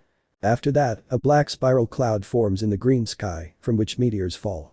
0. Count over. After that Issei falls to his knees, but directs his gaze where Ravel and Yubela sees that his attack will also damage them. Divine shield. After that, a golden sphere envelops them both. After that, countless meteors rain down on Razor, Lars, and Issei. Holy shit. Said Lars trying to dodge the meteors. That's suicide, Razor exclaimed, scared shitless as he tried to destroy the meteors, but the result was 0. Ahaha, these meteors can't be destroyed easily except show, said Issei while laughing like crazy. Well, let's finish now because my whole body hurts. At that moment, Issei begins to create a large mass of purple energy around him at the same time that his blue ring appeared. Blessing of darkness. After that a lot of spirits appeared. These spirits only look like skulls that at the moment that Issei gave the order, they flew in the direction where Razor and hit him, suddenly knocking him out completely, but at that moment a meteor fell on Issei. Issei Sama shouted. Ravel and Ubella running to Issei to see how he was, they forgot about Razor XD. At that moment in the place where Issei was buried a great explosion occurred. In that explosion, it could be seen how Issei levitated almost without any wounds. I must be more careful, I almost killed myself, exclaimed Issei, wiping the dust off his body. Issei Sama is the winner, exclaimed Grafia surprised. Are you okay? Said Issei looking at Lars, Ubella and Ravel. I'm fine, but I'm hungry, I disappear, said Lars. We are fine thanks to you putting that divine shield around us, said Ravel blushing looking at Issei. Thank you, exclaimed Ubella looking at Razor. Excuse me. Ubella goes to Razor's place while Ravel and Issei are left standing there alone in that half-crappy field. Ito, thank you for protecting me from those sorcerers, Ravel exclaimed, looking to the side, avoiding eye contact due to blushing. It's nothing, Issei exclaimed, equally nervous. Why do I feel so nervous, Issei thought. At that moment they appeared where Surziches and everyone else were. As soon as Rias saw Issei, she ran to him to hug him and tell him. Issei. Thank you, Issei. My Issei, she said as she hugged him tighter. At that moment Pandora appears in front of everyone. Pandora Sama, said Surziches before throwing himself on the floor, like when they apologize, and starting to tremble. It's a pleasure to have you here. Silence, Surziches ordered Pandora. I'm sorry. Said Surziches without stopping shaking. Pandora, don't be so annoying to him, said Issei laughing. I'm sorry, she said sadly, but you must go to Kyoto. Kyoto? Why should I go there? Issei exclaimed. Because there she is, approaches her ear whispering, the most powerful Yokai leader Yusaka, she said, very worried. Okay, when do I go, asks Issei. Right now. After that Issei disappeared in a magic circle. Everyone except Issei, Pandora and Issei's entourage were surprised because it wasn't every day that the leader of the demon faction was seen kneeling and trembling in fear. What did you do to Issei Sama? Ravel exclaimed, looking defiantly at Pandora. Nothing, I just teleported him somewhere else since he has some things to do. And I'm happy to see that he stole your heart, isn't that right? Pandora exclaimed, looking at Ravel. It's not true, said Ravel, blushing a lot. Maybe you say that but you blush, it says the opposite, he said smiling. Me too. At that moment Razor wakes up and sees Pandora, he sees her and kneels down just like Surziches and starts to tremble. Hey Razor, Issei won, right? She said, looking at Razor with authority. Why yes so it's he said, this one with fear. Well, since I'm her teacher, I decided that the prize you'll give her will be Ravel. Since Issei won her heart. Those words made Ravel blush like a tomato and Razor's jaw drop. It's okay, after all, Haidu will be able to make Ravel happy. After all, he is also capable of making Rias happy, Razor exclaimed confidently. Those words made Ravel happy and Rias blush. Well done, one more thing, Ravel, you know that Issei is half dragon and therefore he will have a harem, right? Pandora asked. Yes, I know, but I still want to be by his side, Ravel exclaimed confidently. Okay, here you go, he said, handing her the mutated bishop piece. Issei will give you part of his power later. Well, looks at Kaneko, sometimes it's better to accept your powers, because the more you repress them, the worse they will be. Learn from Issei. Goodbye, was the last thing Pandora said before disappearing. But Issei, he was in a forest, still at night. Why would he send me after the Yokai leader who was plotting, said Issei looking at the sky bathed in stars. What a beautiful night. At that moment Issei heard a scream. When he got there he could see a blonde woman with 10 tails. He then falls to the floor unconscious. And Issei is still in his Yokai form. Issei looked up and saw a blonde guy with a purple 5-pointed star on his forehead laughing like crazy. So you were the god of sleep, said Issei with annoyance. What do you want, god killer? Said this one. When that god said that, Issei appeared behind him and said. Protect that girl, said Issei, and then grabbed that god by the neck and threw him against the ground, creating a large crater. There's no way I can beat him, not in my state, Issei whispered to himself. Issei directed his gaze to where the Yokai was and wanted to go to her to keep her safe, but received a strong blow to the stomach from the god. Damn you mortal! Exclaimed that god angrily. Issei just flinched in pain but saw that girl again, so he decided to use that power once more. For his part, that god began to create a large mass of purple energy and then throw it at Issei. When it hits him, a great explosion occurs while Issei falls seriously injured to the ground. I can't lose stands up, I must protect her, says Issei looking at the Yaokai. At that moment his hellsword appeared in front of him. Do you want my power? Asked a thick voice coming from the sword. Yes, Issei exclaimed without hesitation. What do you want my power for? The sword asked again. To protect her. Issei looks at the girl. Then from now on you will be a dark apostle, only then will you be able to use all my power. At that moment, a magic circle appears below Issei from which a crimson-red aura emerges that completely envelops Issei. When that aura fades, it shows a white-haired Issei with his left eye burning in a crimson-red flame, while his right eye is burning in a blue flame. Let's get this over with. Issei grabs his hellsword. When Issei grabs it, it shows incredible power. At the same time, that god materializes a black sword with a silver hilt. At that moment, both of them fly at great speed against each other. The moment their swords collide, a great shock wave is produced that makes both of them fly in opposite directions, but Issei had everything coldly calculated because the moment he flies back, he breaks quickly and carries the girl in his arms and flies away at great speed. After a while, Issei is seen lying on the roof of a building and the Yaokai girl was resting on his legs. I don't like to retreat from a battle, but I shouldn't put her in danger either. Issei thinks seeing the Yaokai. I feel a great power in her, it's more than obvious that she is the Yaokai leader, but why was Hypnos there? Issei thought. At that moment the girl begins to wake up. Wow, you woke up. Issei said happily. Beep. Who are you? She said while exalting her power but calmed down when she saw Issei's two foxtails as well as his ears. I'm Haidu. Issei, and you are? Issei asks. I am Yusaka, leader of the Yaokai, she said nervously. Nice to meet you, tell me you faced Hypnos, right? Issei asked curiously. Ugh, you mean that guy who left me so hurt? Well, yes, she said, somewhat worried. Why did you face him? Issei asked. Because he finished off my friends, Yusaka exclaimed sadly.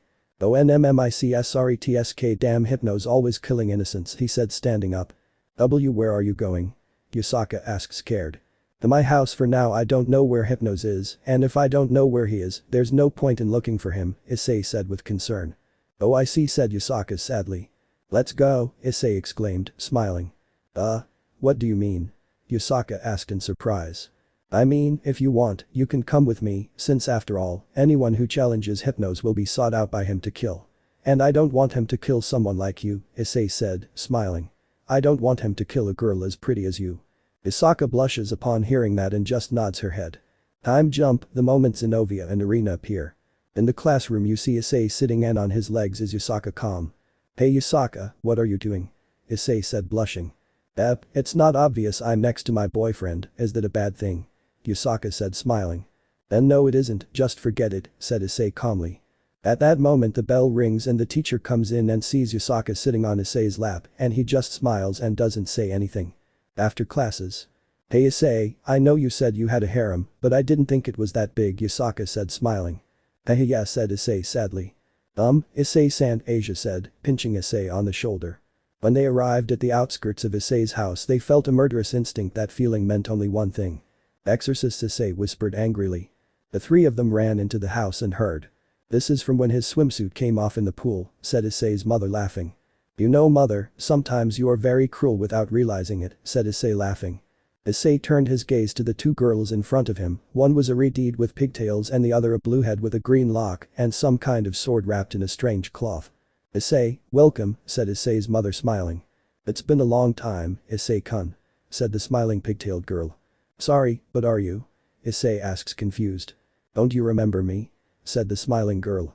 I'm asking for a reason, right? He said in a mocking tone. Nah, he was joking. It's been a while, Irina. You remember me, said Irina as she runs to Issei and gives him a hug. That hug makes Yusaka and Asia angry. Nice to see you again, Irina said, Issei reciprocating the hug. A lot has happened since we last saw each other, Irina said smiling. At that moment Issei's phone starts ringing. Issei takes out his phone, latest model. What's going on, Pandora? Why do you want me to go there? No, it's not that, but what the hell am I going to do in a forest in a mountainous area? Okay, bye. Mom, I'm going out for a while, maybe it will take a while. Take care of my entourage for me, okay, said Issei calmly. Issei's mother knows everything about him being a demon, a dark apostle, etc. just like his father, and they took it well. Okay Issei, take care, said Issei's mother smiling. First I'll take a shower and get changed, said Issei smiling. When Issei says that he goes up to his room and looks for something to wear and chooses a pair of black dress shoes, dark blue jeans and a dark blue sleeveless shirt. I think that's good, besides this way I can try out these shoes that Pandora gave me. With Irina. Everyone, including Yasaka and Asia, was in the dining room eating some snacks. At that moment Issei enters the dining room, already changed and bathed. When Irina enters, Xenovia, Yasaka and Asia stare at him with a blush. "Mom, I'll be right back," said Issei, giving his mother a kiss on the cheek, while giving Yasaka a kiss on the lips and Asia one on the cheek. Goodbye Irina and goodbye Xenovia. He gives her a kiss on the cheek, and when he was going to give Irina a kiss on the cheek, she mistakenly looks away, and Issei ends up giving her a kiss on the lips. "I'm sorry," said Issei, leaving the room like lightning. For her part, Irina only touched her lips with the tips of her fingers and a weak smile. "Ice's child." "Damn," said Issei nervously. At that moment a magic circle appeared under Issei's feet and teleported him to a forest in a mountainous area. "Damn, how cold," said Issei, trembling.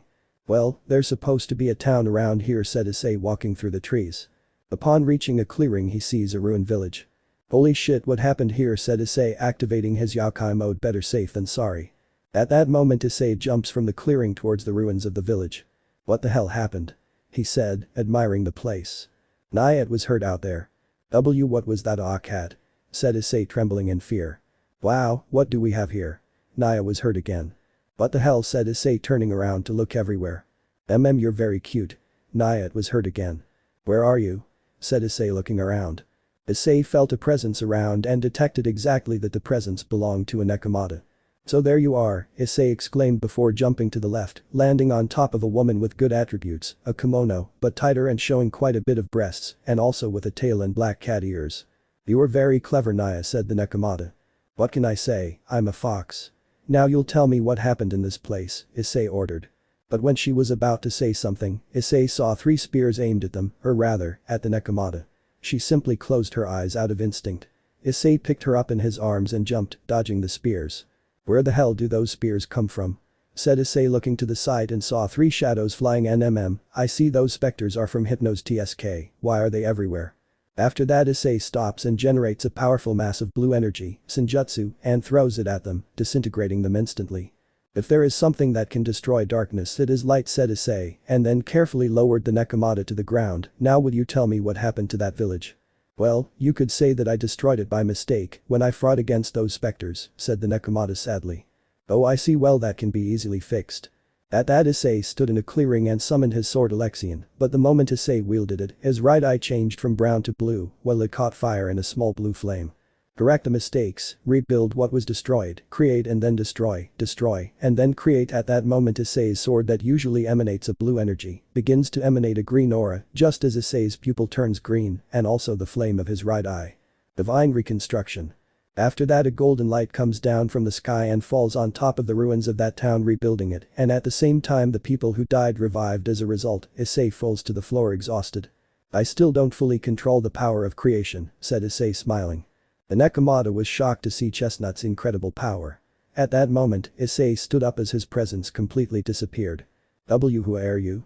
said the Nekomata, between scared and surprised, because with the power that Issei has, he could destroy everything in a matter of seconds. "Hi do Issei current Sekiruite," said this quietly. But how do you wield such power?" exclaimed the blushing Nekomata. "Because I can just control it. And are you okay?" said Issei, looking at her. "Why yes," she said, blushing. "Well, let's go," said Issei, and then carried Kuroka in his arms. What are you doing?" Kuroka exclaimed, blushing. "If the specters are after you, by simple logic they'll chase you until they kill you, and I won't allow them to kill you. By the way, what's your name?" Issei asked the Nekomata. Kuroka said, almost unable to look Issei in the eyes because of her strong blush. Kuroka is not in the Chaos Brigade. Time skip, Xenovia and Irina reunite with Rias and her entourage and Issei and his entourage, except Yasaka and Kuroka.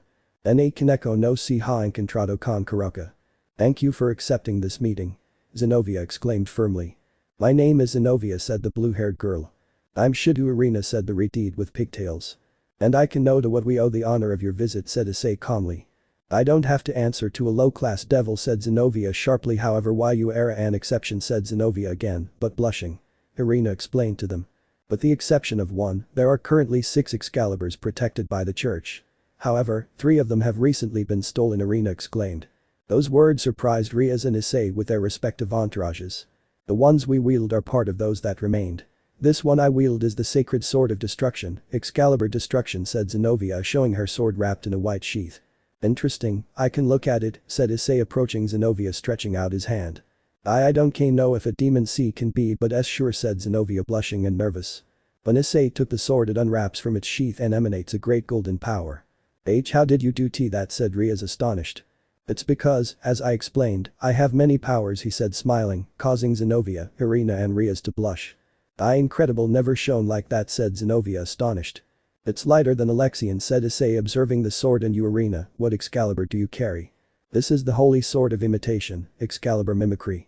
Irina said as she materialized her holy sword. It is similar in shape to Alexian, he said, taking the sword, and the result was the same, it emanated a powerful golden flash. Issei senpai, you are amazing, said Kaneko, surprised and slightly blushed. Since Issei isn't so perverted anymore and didn't spy on Kaneko, she doesn't hate him. Everyone looked at Kaneko in surprise. But what does that have to do with us? Ria said calmly while Issei admired the two sacred swords. That it's true. The problem is between us and the fallen angels. We just don't want the devils of the city to intervene. Said Xenovia, regaining her composure, looking at Rias, but still nervous because Issei was sitting between her and Irina. That's a bit of a touchy subject. You don't just think we want to ally with them, but that we also have something to do with the swords. Rias said, smiling. For a devil, holy swords are an abomination. Isn't it the same with fallen angels? Xenovia exclaimed, challenging Rias. That made Rias angry, but Issei said, intervening the heavy atmosphere. Xenovia, don't put us all in the same boat. For example, for me the sacred swords are not an abomination, I can wield them, I can withstand an attack like this. Also Yuma-chan, she approaches and grabs Issei's arm. She is a fallen angel, and yet I accepted her because she is important to me, she said, remembering some painful moments, all because of Kakabiel, and also because of the news that Pandora gave her. Issei was the only thing, Rainer said when she saw Issei a little sad. Xenovia and Irina were perplexed, looking at the sadness in Issei's eyes. They felt a strange need to hug him. So in that instant they approached Issei and hugged him, leaving the brown-haired boy static and perplexed. Thank you, said Issei more calmly. Once they looked at Rias, they sat down and Issei was left thinking about those words. Hypnos put a curse on you and your entourage. You may be able to withstand the curse, but I'm not sure about your entourage. If you don't kill Hypnos in 2 days, they will die. Just then Kiba comes in and sees the holy swords, frowns and challenges them to a duel. Well, do you accept? Kiba said, looking with hatred at the bearers of the sacred swords. Interesting, a challenge for the church. By the way, I saw you at Issei-kun's house, just by chance. Are you Asia Argento? Irina exclaimed, looking at the blonde. Why yes, said the nervous blonde. I never thought I would meet the witch, exclaimed Xenovia coldly. Those words made Kiba and Issei angry. You, then, are the witch who used to be a nun, right? Irina exclaimed, looking at Asia. I heard that you were excommunicated when you cured demons and fallen angels, but I didn't think you would become a demon. There are people who are destined to fall under, exclaimed Irina, and then Yuma can't stand it and says. What do you know? How dare you say that to someone who has suffered so much, to someone who has been alone for so long? She didn't decide to be excommunicated. Her infinite kindness was what made her heal the demons and the fallen angels. She even forgave me. Said Yuma-chan with tears of courage. And who are you to protect Asia if in the first part you killed her, fallen angel Rainer, said Xenovia coldly. Enough. Shouted Issei. Issei, calm down, said Rias, worried. Listen to me carefully, he said, approaching Xenovia and looking at Irina. I will not allow you to insult Asia, much less will I let you humiliate Yuma-chan, Issei said firmly. And why do you protect that fallen angel? Irina asked. Because she also suffered a lot, Asia too, and if you dare to lay a finger on them, then Kiba and I will finish you off, exclaimed Issei angrily. They accept Kiba's challenge. We accept, Irina and Xenovia exclaimed with determination. Outside the occult club. Kiba, Xenovia, Issei and Irina were ready to fight each other. Is that correct? We chose a duel against members of the church, Akeno said with concern. It's just an unofficial meeting, said Rias. Yes, it would be bad if your superiors found out about this, said Zest, looking at Xenovia and Irina, who already had their swords drawn. Do you want to fight too? Irina asked, smiling, looking at Zest. Even if you two attack her at the same time, she would defeat you instantly, said Issei, looking at Irina, smiling. But we are her opponents, he said, looking at Irina, and Kiba looked at Xenovia with hatred. Yes, we won't kill them, but we'll have fun, said Xenovia, smiling. It's a shame that I have to fight against you, Irina-chan, exclaimed Issei, smiling, materializing his sword Alexian, that when he grabs it, it releases a blue flame that makes his two eyes turn blue, and a blue flame sets his eyes on fire. If I say the same Issei-kun, but at least with my Excalibur, I will atone for your sins, amen, he said, and then ran to Issei, jumped and tried to hurt Issei. But Issei stopped that thrust with his sword, causing sparks to fly upon impact, but Arena's sword cracked and then fell apart. Then it's not possible. How? Said Arena looking at Issei and his sword that was burning in a blue flame. Oops, sorry, said Issei approaching Arena, who was kneeling looking at her shattered sword, and then the blue flame turned green and engulfed the remains of Arena's sword and completely reconstructed it. What kind of sword is that? Arena said, surprised. Divine sword of creation and destruction, Alexian, sword previously wielded by a goddess protector of the earth, said Issei looking at his sword. The duel ended with Issei victorious because Xenovia, after defeating Kiba, saw that she had no chance of beating Issei and retreated. With Issei, as night fell, Issei began to move in the darkness of the night, looking for Hypnos everywhere, and so 2 days passed, and Kaneko was in charge of gathering Saji, and Yuma, who wanted to help Kaneko with what he could until the time came to fight Kakabiel, but until then there was no sign of Issei. The only thing that gave them a clue was the sadness and concern in Issei's eyes. In the battle, Ria's entourage was in trouble because they didn't have the help of Issei's entourage, because when they were about to fight, they fell to the ground in pain and complaining of pain. We can't win if we don't defeat Cerberus, said Rias, exhausted. At that, something falls and destroys the barrier that Sona and her entourage put up, then releasing a large amount of dust and showing a completely wounded Issei and a man with black armor, a 5-pointed star with purple edges on his forehead, and then he began to generate a large purple sphere. Do you think you can withstand this, God Slayer, he said, throwing it at Issei, but then Issei stands up and uses the cancel ability to destroy the sphere of power. I must unleash the power of the Emperor of Darkness, whispered Issei. At that, Issei directs his gaze towards Akeno, and what he saw made Issei frown when he saw Kakabiel. Then he saw how he launched a great destructive power against Rias, and then he saw how Akeno received the attack and then fell to the ground if it weren't for Issei holding her with the little strength he had left. I am sorry I'm late, said Issei, very sore and tired. Issei, are you okay? Akeno exclaimed, blushing and worried when she saw Issei's condition. You bastard, how dare you harm Akeno, said Issei, standing up with the little strength he has left, because in the battle against Hypnos, he exhausted it. Issei, you, said Akeno, looking completely worried at Issei. You won't even be able to scratch me. At that, Hypnos stands up and approaches Issei. Behind him falls Xenovia unconscious with her sword Durandal in her left hand. He also turns his gaze to his entourage and sees him totally exhausted by the curse. Looks like I'll have to accept my new power. Those words left Rias, Kaneko, Asia, Akeno and Kiba confused, who had already killed Valper and freed with his sacred demonic sword. Let the forces of chaos, death and darkness gather here, let them answer to the Emperor of Darkness. I who dominate death, I who command the children of death, I have already awakened, said Issei, so that then his dragon gem emits a light as black as night. Dark Ascension.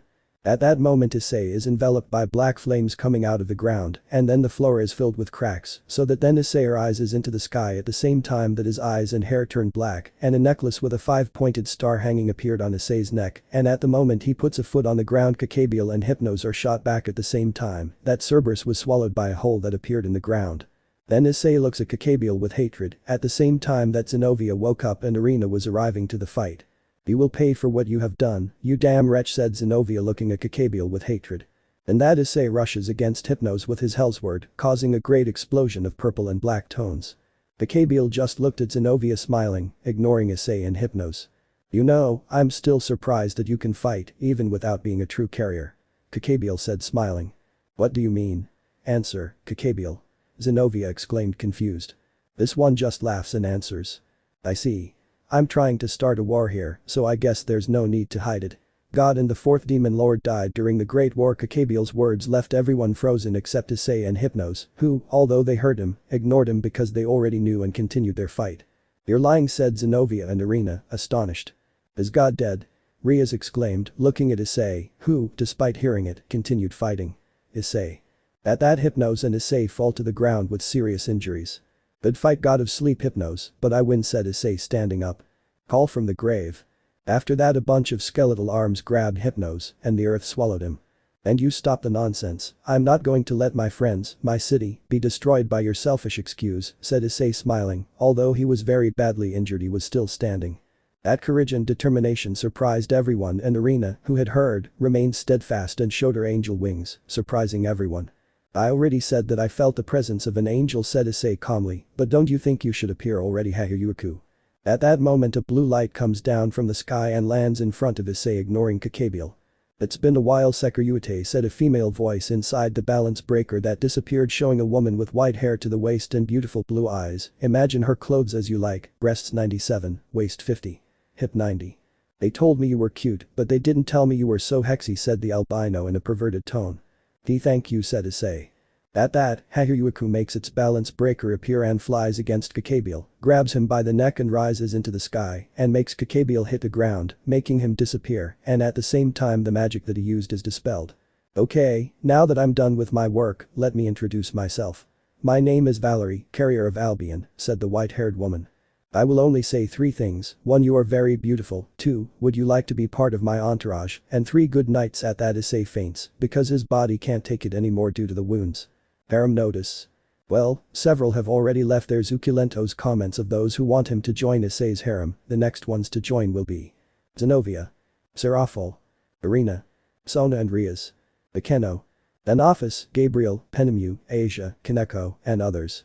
Another thing that an IM wants to mix with Highschool DxD apart from Maken Kai, at someone's request, and Trinity 7, at my request, that others propose after all Issei must travel to many dimensions. DDT1 Zest is Issei's queen. DDT2 I put Kuroka, Femvali and Yusaka in Issei's harem because I like them more. God of Death. Notice. From now on, the crossover with other series and other dimensions will begin, along with new enemies. Without further ado, let's begin. And I laugh when I see that I was wrong about the numbering of the previous chapter, it's chapter 5. Chapter 6. God of Death.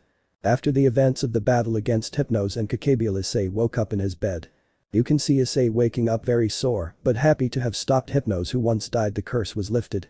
Ah what a tiring day said Issei waking up, but when his hand went to the left, he felt something round and very soft, it was something Issei knew well breasts. When Issei turned his gaze to the left, he got the shock of the century because he was lying on his bed at the same time as Rainer, Ravel, Zest, Yusaka, Kuroka, Rias, Asia and Valerie all naked who somehow all got into the same bed and when Issei looked back, Valerie was with her breasts on Issei's head sleeping peacefully. This is paradise on earth, I'm grateful to be alive, Issei thought smiling. At the academy. Issei was lying down thinking about recent events, now he was a dark apostle, an emperor of darkness, a legendary yokai, and his harem, it was strange that the Hahiryuiku was by his side as his lover. I think I'll go get some rest in the infirmary, Issei said as he stood up and headed there. When he got there he could feel 3 very familiar presences, but one was very weakened, and he felt a chill when he felt the aura of Hellsword. When he opened the blinds he could see Saji, Momo Hanakai and Raruko. He then saw Momo seriously injured, while Hellsword levitated above her, indicating that she had been injured by a dark apostle.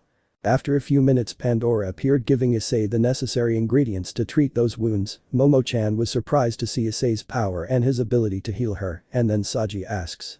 Hey Haidu, why don't you use your healing powers? Said Saji smiling.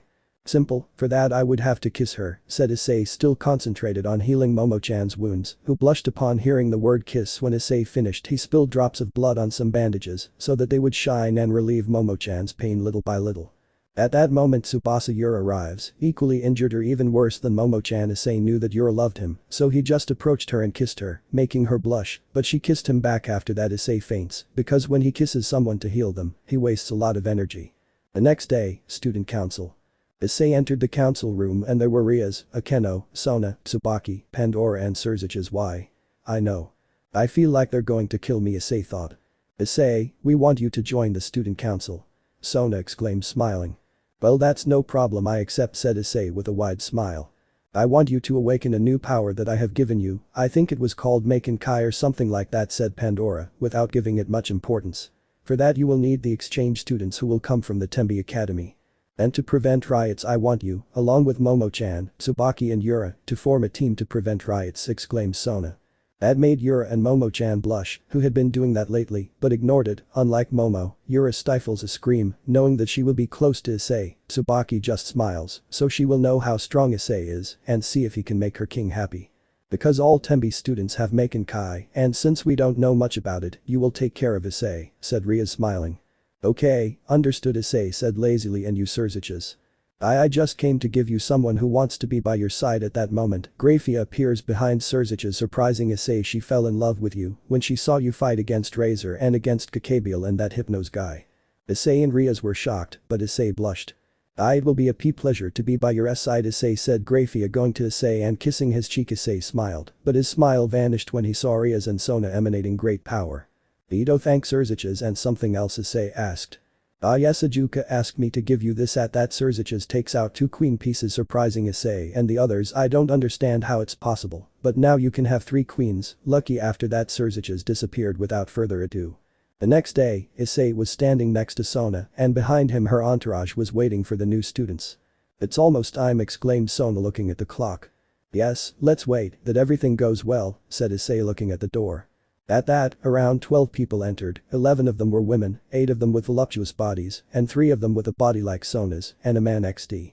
Hello, welcome, said Issei calmly. We are the student council of Kuo Academy. This is Sona Shitori, council president.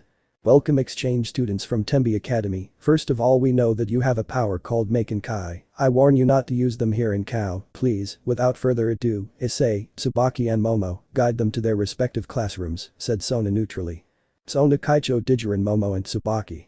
As you order, Sona-chan, said Issei smiling, making Sona blush. Indicate them well, Issei said Sona smiling. Ice-chan, murmured a purple-haired girl with a voluptuous body and blue eyes. Issei-sama, asked a girl with brown blonde hair and red eyes. Well, first of all, who is the president of the student council of Tembi Academy? Sona exclaimed. It's me, Takaki Furin, said a girl of moderate body, pink eyes, and red hair. It will be a pleasure to work with you, said Issei smiling. Well, I'm leaving, goodbye. 4 days later. Issei was sitting next to his entourage, Rias and her entourage and Sona with her entourage. That's why they called us, said Harini. Because we are going to have a training, exclaimed Akeno smiling. A fantastic practice, exclaimed Inaho as happy as ever looking at Issei smiling. Will you also participate, Issei-sama? I, of course, am his opponent, Issei exclaimed, smiling. You? It'll be too easy, Minaya exclaimed. It will be too easy, Issei exclaimed, confusing everyone. I will defeat them if they don't take it seriously. Harini stared at Issei smiling, as did Inaho. Moment of battle. Issei was on the left side of the court while all the girls belonging to Maken Kai were on the right side. If you want you can give up, said Shinatsu. Maybe, who knows, but we won't know unless we try, said Issei with a big smile. Oh, it will be a great shame to kill you, exclaimed Chacha, weirdest name. Minutes later. Issei was standing drinking a soda while he was looking with a smile at all the fainted girls except Haruko, who looked surprised at Issei. How did you stop them? Harini looked at Issei in surprise. Simple, use cancel and sleep, said Issei drinking his soda. Well, I'm leaving. If I don't get to Sona she'll get angry, and if she does get angry, God, I don't want to be there. Harini just smiled and shook her head looking at the brown-haired man with real fear in her eyes. Here I am, here is the high school DxD and Rosario plus vampire crossover. It was night in Issei's house. He was lying down looking at the ceiling with a surprised look, expecting and analyzing the teleportation paper to another dimension that Pandora gave to Issei, telling him that he needed to go to another dimension to find someone of great help to his entourage and for the future Ragnarok or Exodus of Gods. I don't know if I'm going to go. What do you think?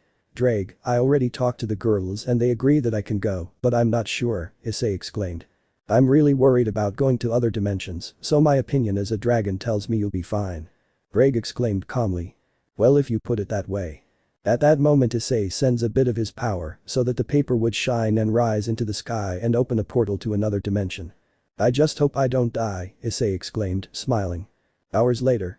The sore Issei began to wake up in a somewhat macabre forest. Ouch, Issei exclaimed, waking up with a great pain in every muscle of his body. Where am I? He exclaimed, looking around, feeling a slight chill seeing that dry forest. Issei, this place is peculiar, I can feel a powerful aura nearby. Drake exclaimed. Something that caught his attention was that Drake called him by name, but he ignored him, and it was true that aura was that of an S-class vampire, and he was accompanied by a succubus and a witch. But what really worried him was that he felt the aura of the lichen from the other time. Marquis Vauban, exclaimed Issei angrily. Deeper into the forest. The figure of a woman with white hair and a peculiar rosary around her neck could be seen. In front of her stood Vauban calmly looking at her. What are you looking at, idiot? The white-haired woman exclaimed sharply. Nothing, admiring your beauty, exclaimed Vauban. That made her angry, and she went angrily to Vauban to give him a powerful kick, which was stopped by Vauban's finger, surprising everyone.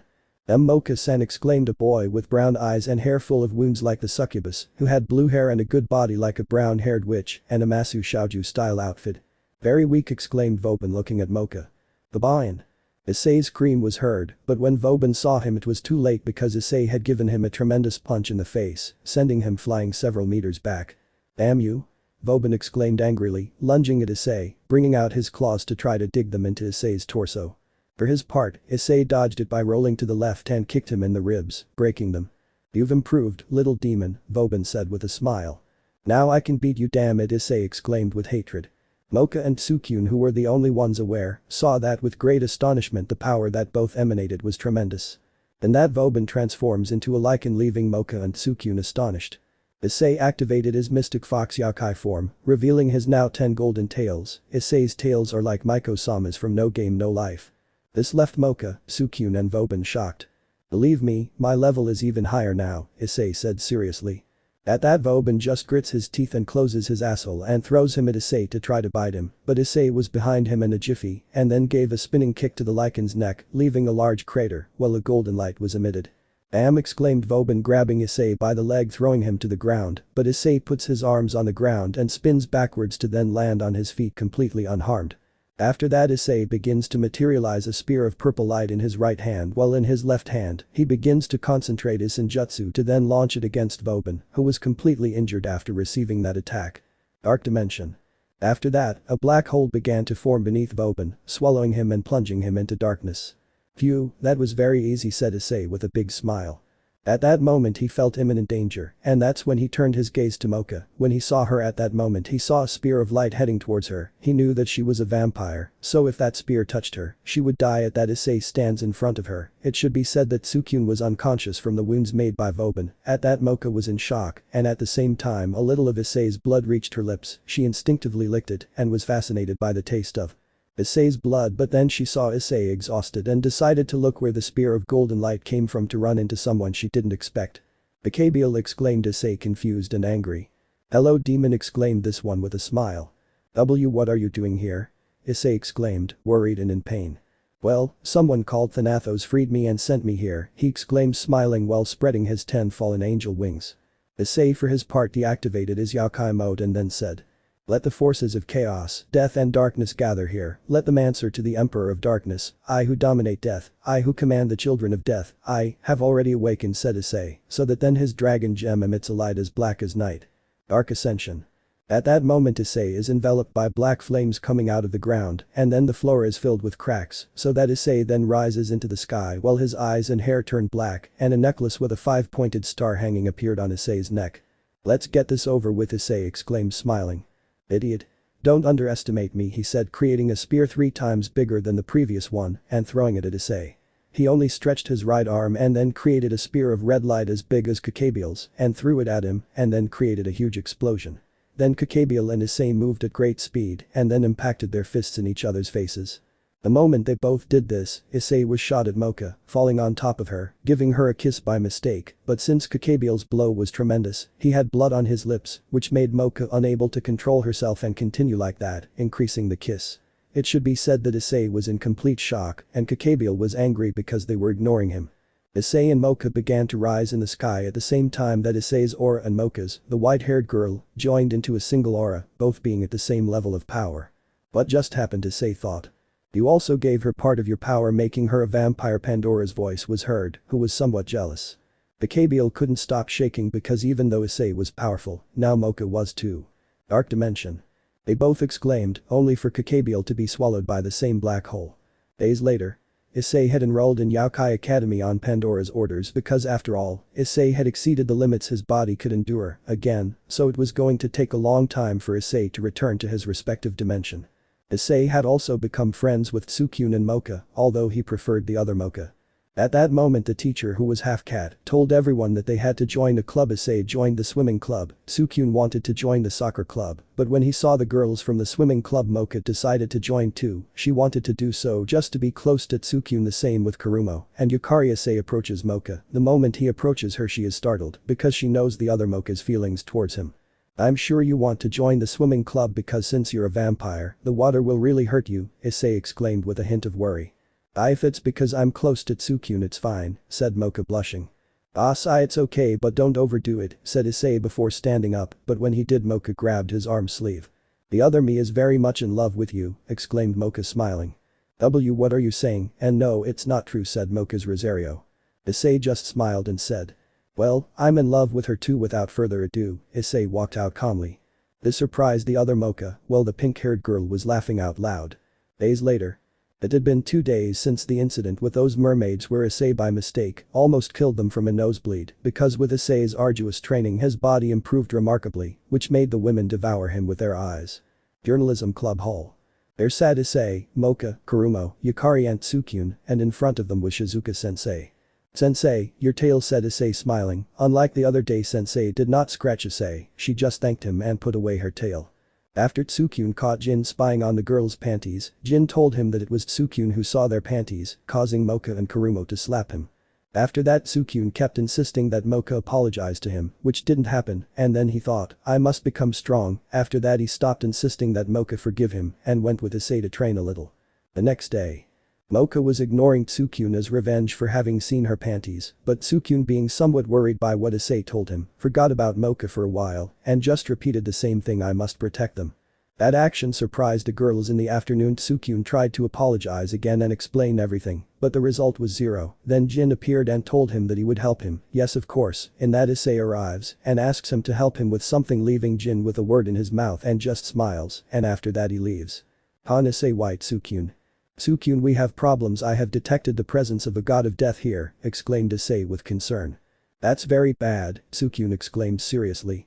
It is, but now I give you some advice. Looks at the moon, go and hurry to save Mocha from Jin. He is a werewolf and plans to take Mocha. Go and take care of them because Thanatos gave part of his power to Jin and Mocha will not be able to against a demigod of destruction. Exclaimed Issei, show them how strong you have become with pride. Okay, but, and you, said this confused because he knew the feelings for the other Mocha.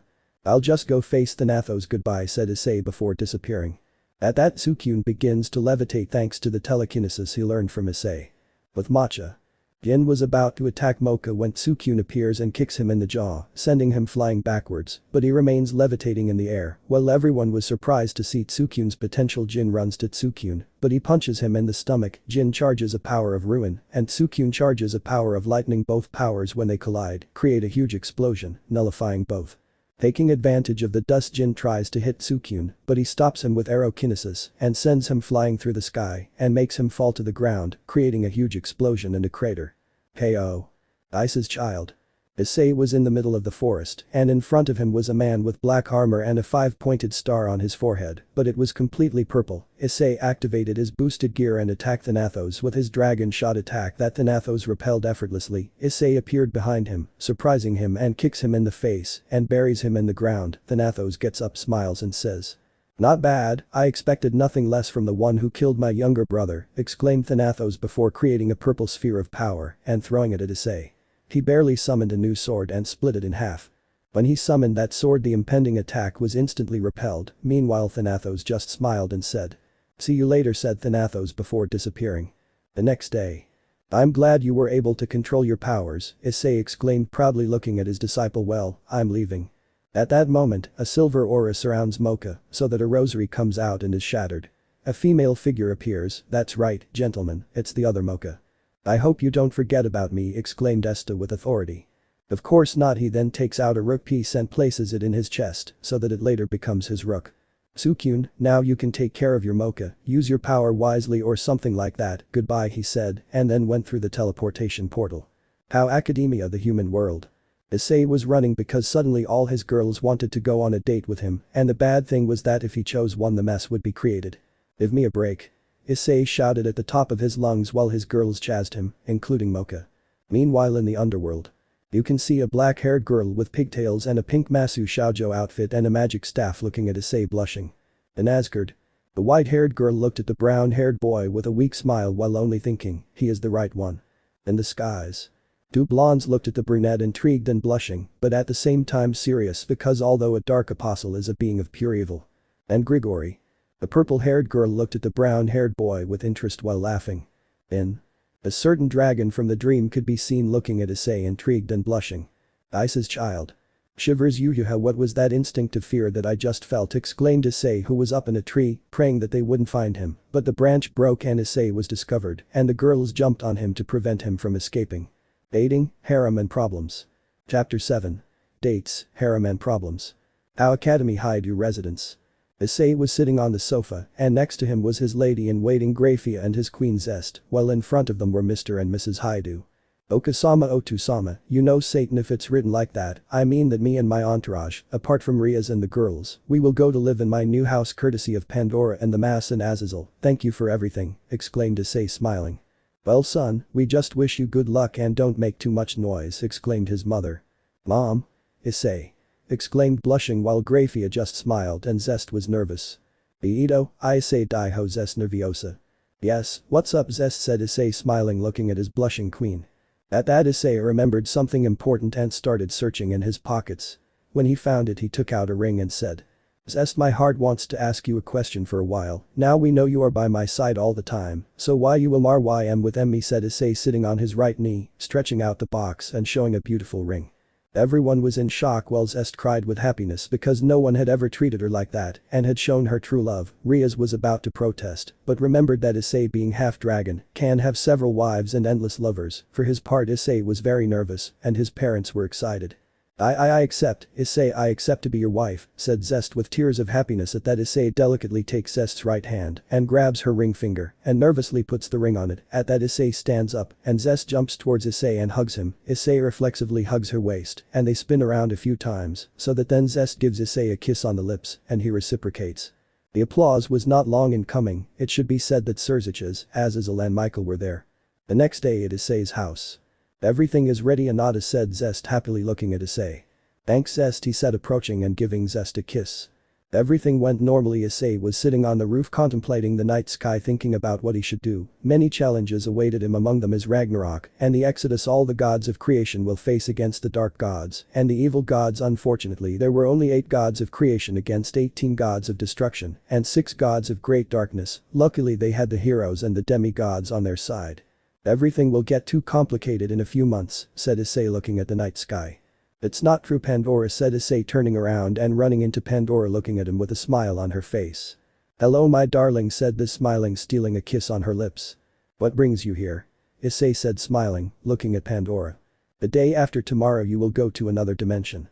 There you will go on dates, earning the love of the spirit girls and thus sealing their powers so they can be calm.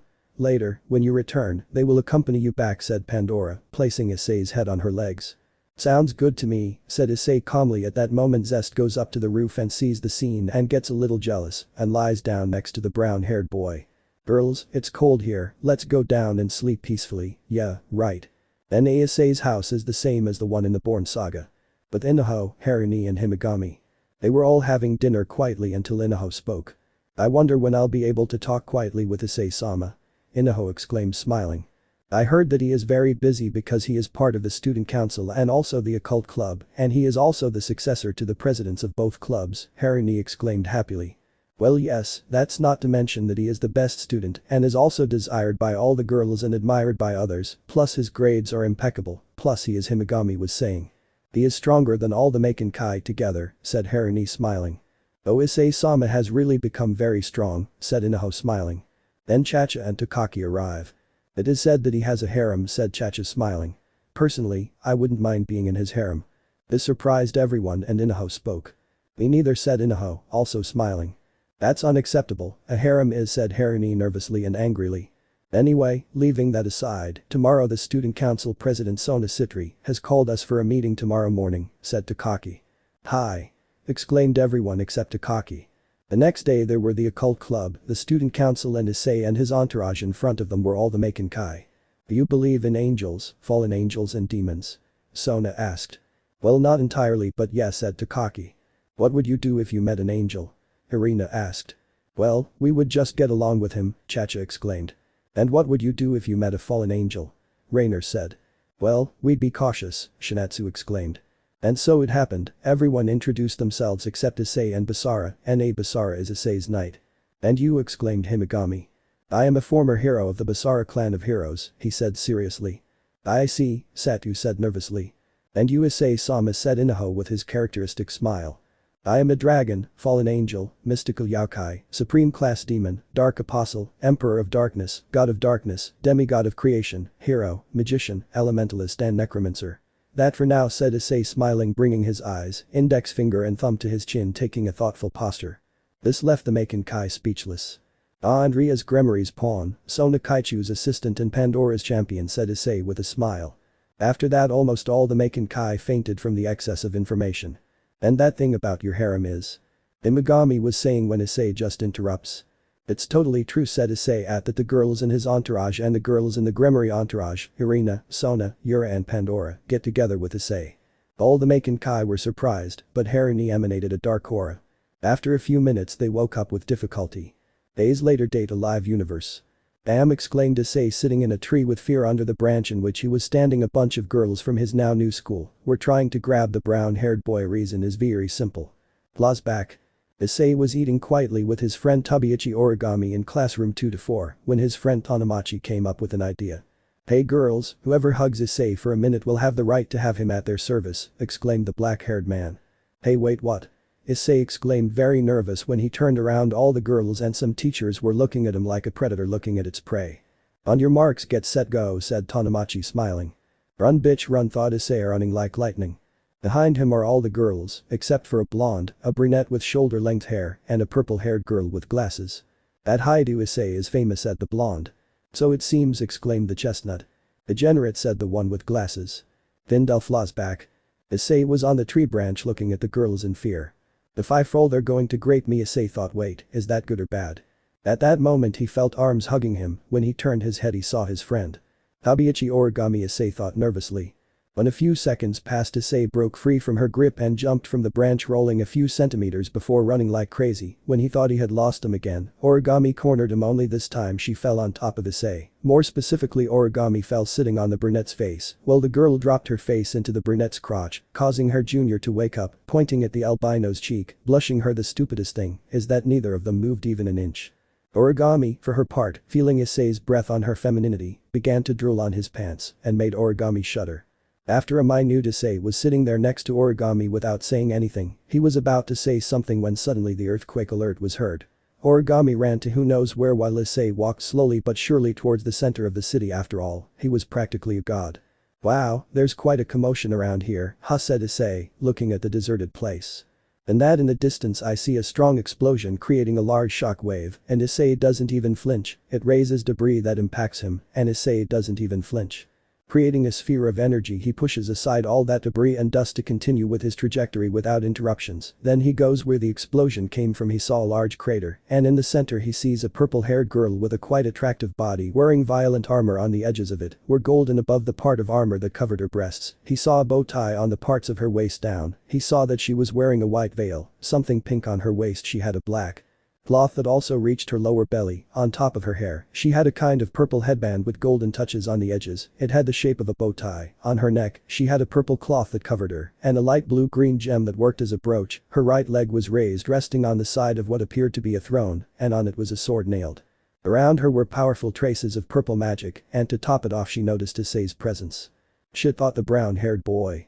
At that, the girl stands up and takes out her sword and throws a purple energy wave at the brunette, who just barely dodges. Here you are, she spoke coldly, pointing her sword at Issei, who was calm. You're here to kill me, the girl said again in a cold voice.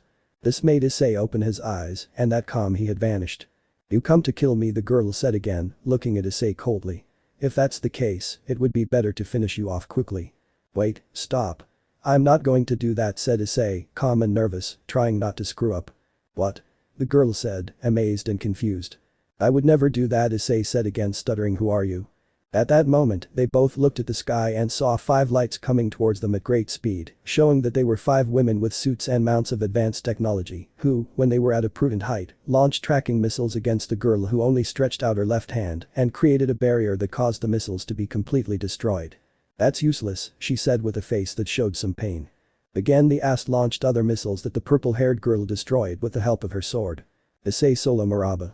At that point, an Ast put an advanced cannon in the purple-haired girl's face. She only put her right hand on the cannon, avoiding and nullifying the attack. This caused the Austrian shillings to be thrown back, remaining next to Issei, who watched everything calmly. Origami, for her part, created an energy sword and launched herself at the purple-haired girl.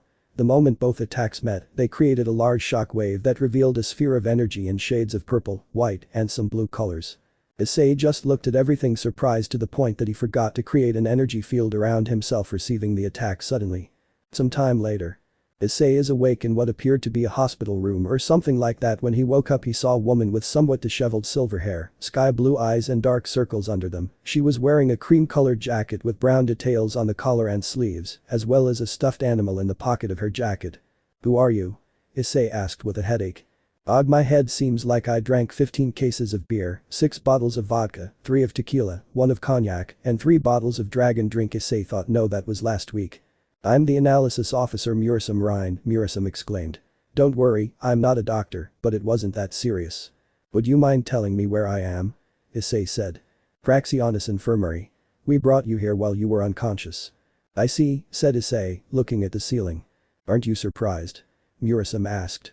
"No, actually, just a little, but I'm already used to this type of situation." After a few minutes Issei was in what appeared to be the command center. "Here it is," said Murasum. "Thank you," exclaimed a man with blonde hair that reached a little below his shoulders and a white suit with black details. "Nice to meet you, I'm Commander Kanazuki Kaihei." The blonde said, bowing. Issei looked to the right and saw a girl with red hair, 2 pigtails, 2 black bows with red edges, and a red jacket with black details. "And you are," said Issei looking at her. "Welcome aboard. I welcome you to my command center, the Radadiskra," said the Redeed. At that moment on a holographic screen in front of them was the image of the purple-haired girl. "This is a spirit and it just disappeared," the red-haired girl exclaimed calmly. "In other words, it disappeared." "Wait a second," exclaimed Issei. "And now what?" "You have the officer himself explaining the situation. You should show more respect. For now, I'll give you the privilege of licking my feet." "Bien, Sirio Daiho Kanazuki." "I wasn't talking to you," Katori said, hitting the blonde in the chest. "Thank you," said the blonde before falling. "Could you show me how the place where the battle took place looked like?" Issei said calmly. "Afterwards. For now, I want you to understand this. Spirits are beings who are not of this world. When they arrive here, they cause a huge explosion." "I see," said Issei calmly. "And now the asts." At that point the image changes to those 5 girls in the tech suits. They're the Japanese Defense Force against spirits. When one appears, they arrive and take over. They basically massacre them. That last thing made Issei shudder. Thirdly, there is another method of dealing with spirits besides ast. However, it requires your help. "I see, it's fine," said Issei with a smile. "What the hell should I restore that damage?" That made those present put on a WTF face at that. From Issei's back came out 2 blue wings and a silver mask with golden edges, while his clothes changed to be a blue armor with white and gold details. And that Issei disappeared in an ace of light and appeared in the place of the battle, where the Ast were still, who when seeing him were surprised and tried to open fire against Issei, who only stretched out his left hand, creating a strong blizzard that knocked down the Ast. In that Issei summons Alexian and pins her to the ground while kneeling, and with his free hand, he puts her on the ground and releases a large mass of green energy that rebuilds everything, leaving everyone surprised. The Ast, the Radistiskra, and the citizens who had left the shelters. After that Issei takes Alexian out of the ground, stands up and spreads his white wings, and rises into the sky, while emanating a golden aura that repairs the buildings. After that Issei only leaves the place flying at an incredible speed, leaving everyone speechless. How Academy Issei Dimension Nursing. Momo-chan can be seen sitting on one of the infirmary beds, more specifically where Issei usually goes to sleep after school or during recess. "It can't be that I fell in love with him, or could I?" thought the albino. Maybe a female voice was heard behind her, scaring her. "The Pandora-sama," exclaimed the albino nervously. "Don't worry if you're in love with Issei. Despite having so many girls he never neglects any of them. Look," she said, creating a crystal sphere where you can see Issei last night preparing dinner with Yusaka, Zest and Rainer. At that moment, Issei helps them both, while also assisting the other girls with their chores. In the afternoon, he takes charge of helping them tidy and clean the house. In the morning, he, along with Ravel, Kaneko, and Asia, makes breakfast. You see, he is always by their side, just as they are by his side. Hanakai-san. Issei is good. He fights for those he loves and protects them, and defeats those who hurt the people he loves, but accepting the love you feel for him is your decision. Another thing, despite being chased by girls, he rarely agrees to go out with one, but one thing I am sure of is that he will not reject you. "Well, I'm going. I have to do the damn paperwork. Goodbye," said Pandora before disappearing. When Pandora left, Momo-chan was left confused, but she had already made her decision and would prove it when he returned. Universe Data Live Dimension 756. Issei was walking through the city, what's it called that I forgot, when suddenly he runs into a girl with long black hair, one red eye, and the other was covered by a lock of hair, and a strange smile on her face, apart from a black schoolgirl outfit. Issei stared at her for a few seconds, as did she, and then each went their own way. The next day. Issei was in the infirmary with Ryan-san and Katori, who were waiting for an explanation of the reason for his power. After a great explanation, he told them that even though he was strong, he couldn't use his powers at will, because otherwise he would cause serious damage. "And that's all," said Issei, smiling and with a big drop of sweat on his anime-style nude when he saw that Ryan and Katori were with their eyes rolled back in their heads. After that they told him how his training will be and that he will have to have appointments with the spirits in order to seal his powers. After that he went to a test talk with his teacher that went too well and he had to run like a soul that the devil was after him. When he turned the corner he collided with someone. "I'm sorry. Are you okay?" Issei said as he headed towards the girl. "I'm fine," she said, dusting herself off, and when she looked up she found Issei smiling and stretching out his hand for her to grab, which she did, blushing. "I'm sorry again, I was a bit distracted. Let's go eat something," Origami said, Issei taking her hand so she would follow him. In the infirmary. "He really knows how to be with a girl, maybe we underestimated him," said Katori, surprised. And that Ryan takes out a photo that Issei had dropped. In this photo is Issei with Zest, Rainer, Yusaka, Grafia and Rias surrounding him and Issei smiling nervously. "I see why," Katori exclaimed, taking the photo between her fingers. After a few minutes the princess arrives at the Raisin Institute. Inside the institute, semi-destroyed. Issei sees the princess inside one of the classrooms. "Well, what's left XD?" When Issei enters she throws a blast of energy at him that Issei barely dodges. "Wait. I'm not your enemy," said Issei, scared. "Calm down for a second." "Stop," she said, drawing a line with her power. "Who are you?" she exclaimed, charging another attack. "I am Haidu," Issei said this calmly. "Ah, now I remember you. You're the one who was talking nonsense," said this seriously and Issei calmly. "You say you don't want to kill me. What a blatant lie," she said coldly. "I'm not lying to you. Not all humans want to kill you," Issei said firmly. "You're lying. Every human I've ever met has said I had to die," she said angrily and sadly. "Well, for me it's different. I'm not going to reject you," said Issei seriously. This made her surprised and blush. "Haidu, Issei, right?" she said, looking at the brown-haired boy with a slight blush. "You haven't told me your name yet," Issei said with a smile. "Well, I don't have one," she said with a hint of sadness. "And what do you think?" Toka said, Issei with a big smile. "Sounds good to me," Toka said happily with a smile and a blush.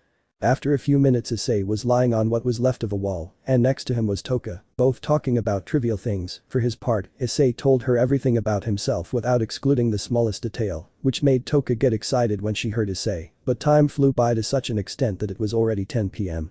"Wow, we missed the hour," said Issei looking at his phone. "Issei, what is that?" Toka said, looking at Issei's cell phone. "This is a cell phone, a device that is used to communicate with other people and also has other applications," said Issei calmly. "Seriously, incredible, what else?" said Toka looking at Issei. "Maybe, but you have a place to stay," said Issei. "And no," said Toka lowering her head. "Well then stay with me and Katori," said Issei standing up and stretching his hand to Toka, who nervously took Issei's hand. At Issei and Katori's house. After eating, they went for a walk around the city. On a little date night Issei kissed Toka, sealing her powers, but when he did that all her clothes disappeared. This made Toka blush, but she just looked at Issei, who looked away and gave her his jacket and a spare t-shirt he had in his briefcase. After that they ran into some thugs. Ha, what awaits them. "Hey, darling, why don't you leave that poor devil and come with us?" said a red-haired man with a rather noticeable physical build and a little taller than Issei. "If you come with us, beautiful," exclaimed a shorter but equally muscular brunette. "Because they better not go buck their mother," exclaimed Issei standing in front of Toka, blushing her. "What did you say, damn it?" said Yuna, taking out a knife and going to Issei to kill him, but Issei bent down and grabbed the criminal's abdomen, lifting him in the air, spinning him around several times and then hitting him on the ground. "Who's next?" said this one with total disinterest in that. Another one lunges at Issei, but he just gives him a spinning kick, making him hit a pile of excrement. After that, all the remaining gang members scream like little girls and run away like the devil is after them. 2 weeks later. Issei had already conquered Yoshino and also got along wonderfully with Toka, Yoshino and Katori, but there were no such problems until now. Academia Raisin Azadia.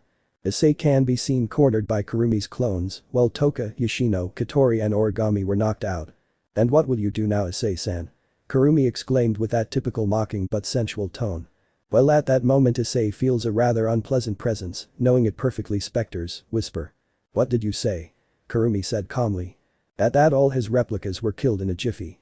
"Who I?" Can't finish saying Kurumi when she saw a dagger a few inches from her eyes. She closed her eyes to feel the impact. She heard it stuck into her flesh, but the pain never came. Then she opened her eyes and saw Issei in front of her with his right hand holding the knife. Kurumi, don't believe it, a specter's dagger directly damages a spirit, killing it instantly.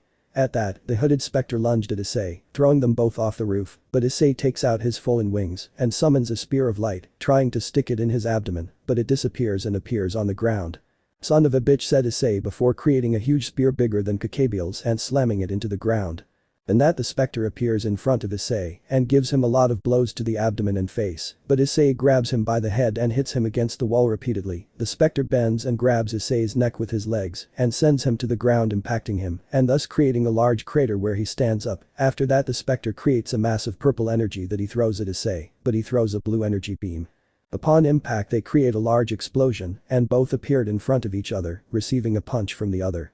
Issei flies towards Kurumi and hits her and falls on top of her. At that, the spectre appears behind them with a katana with the intention of killing them, but Issei activated his ninjutsu, revealing his 10 golden fox tails and his ears, surprising Kurumi.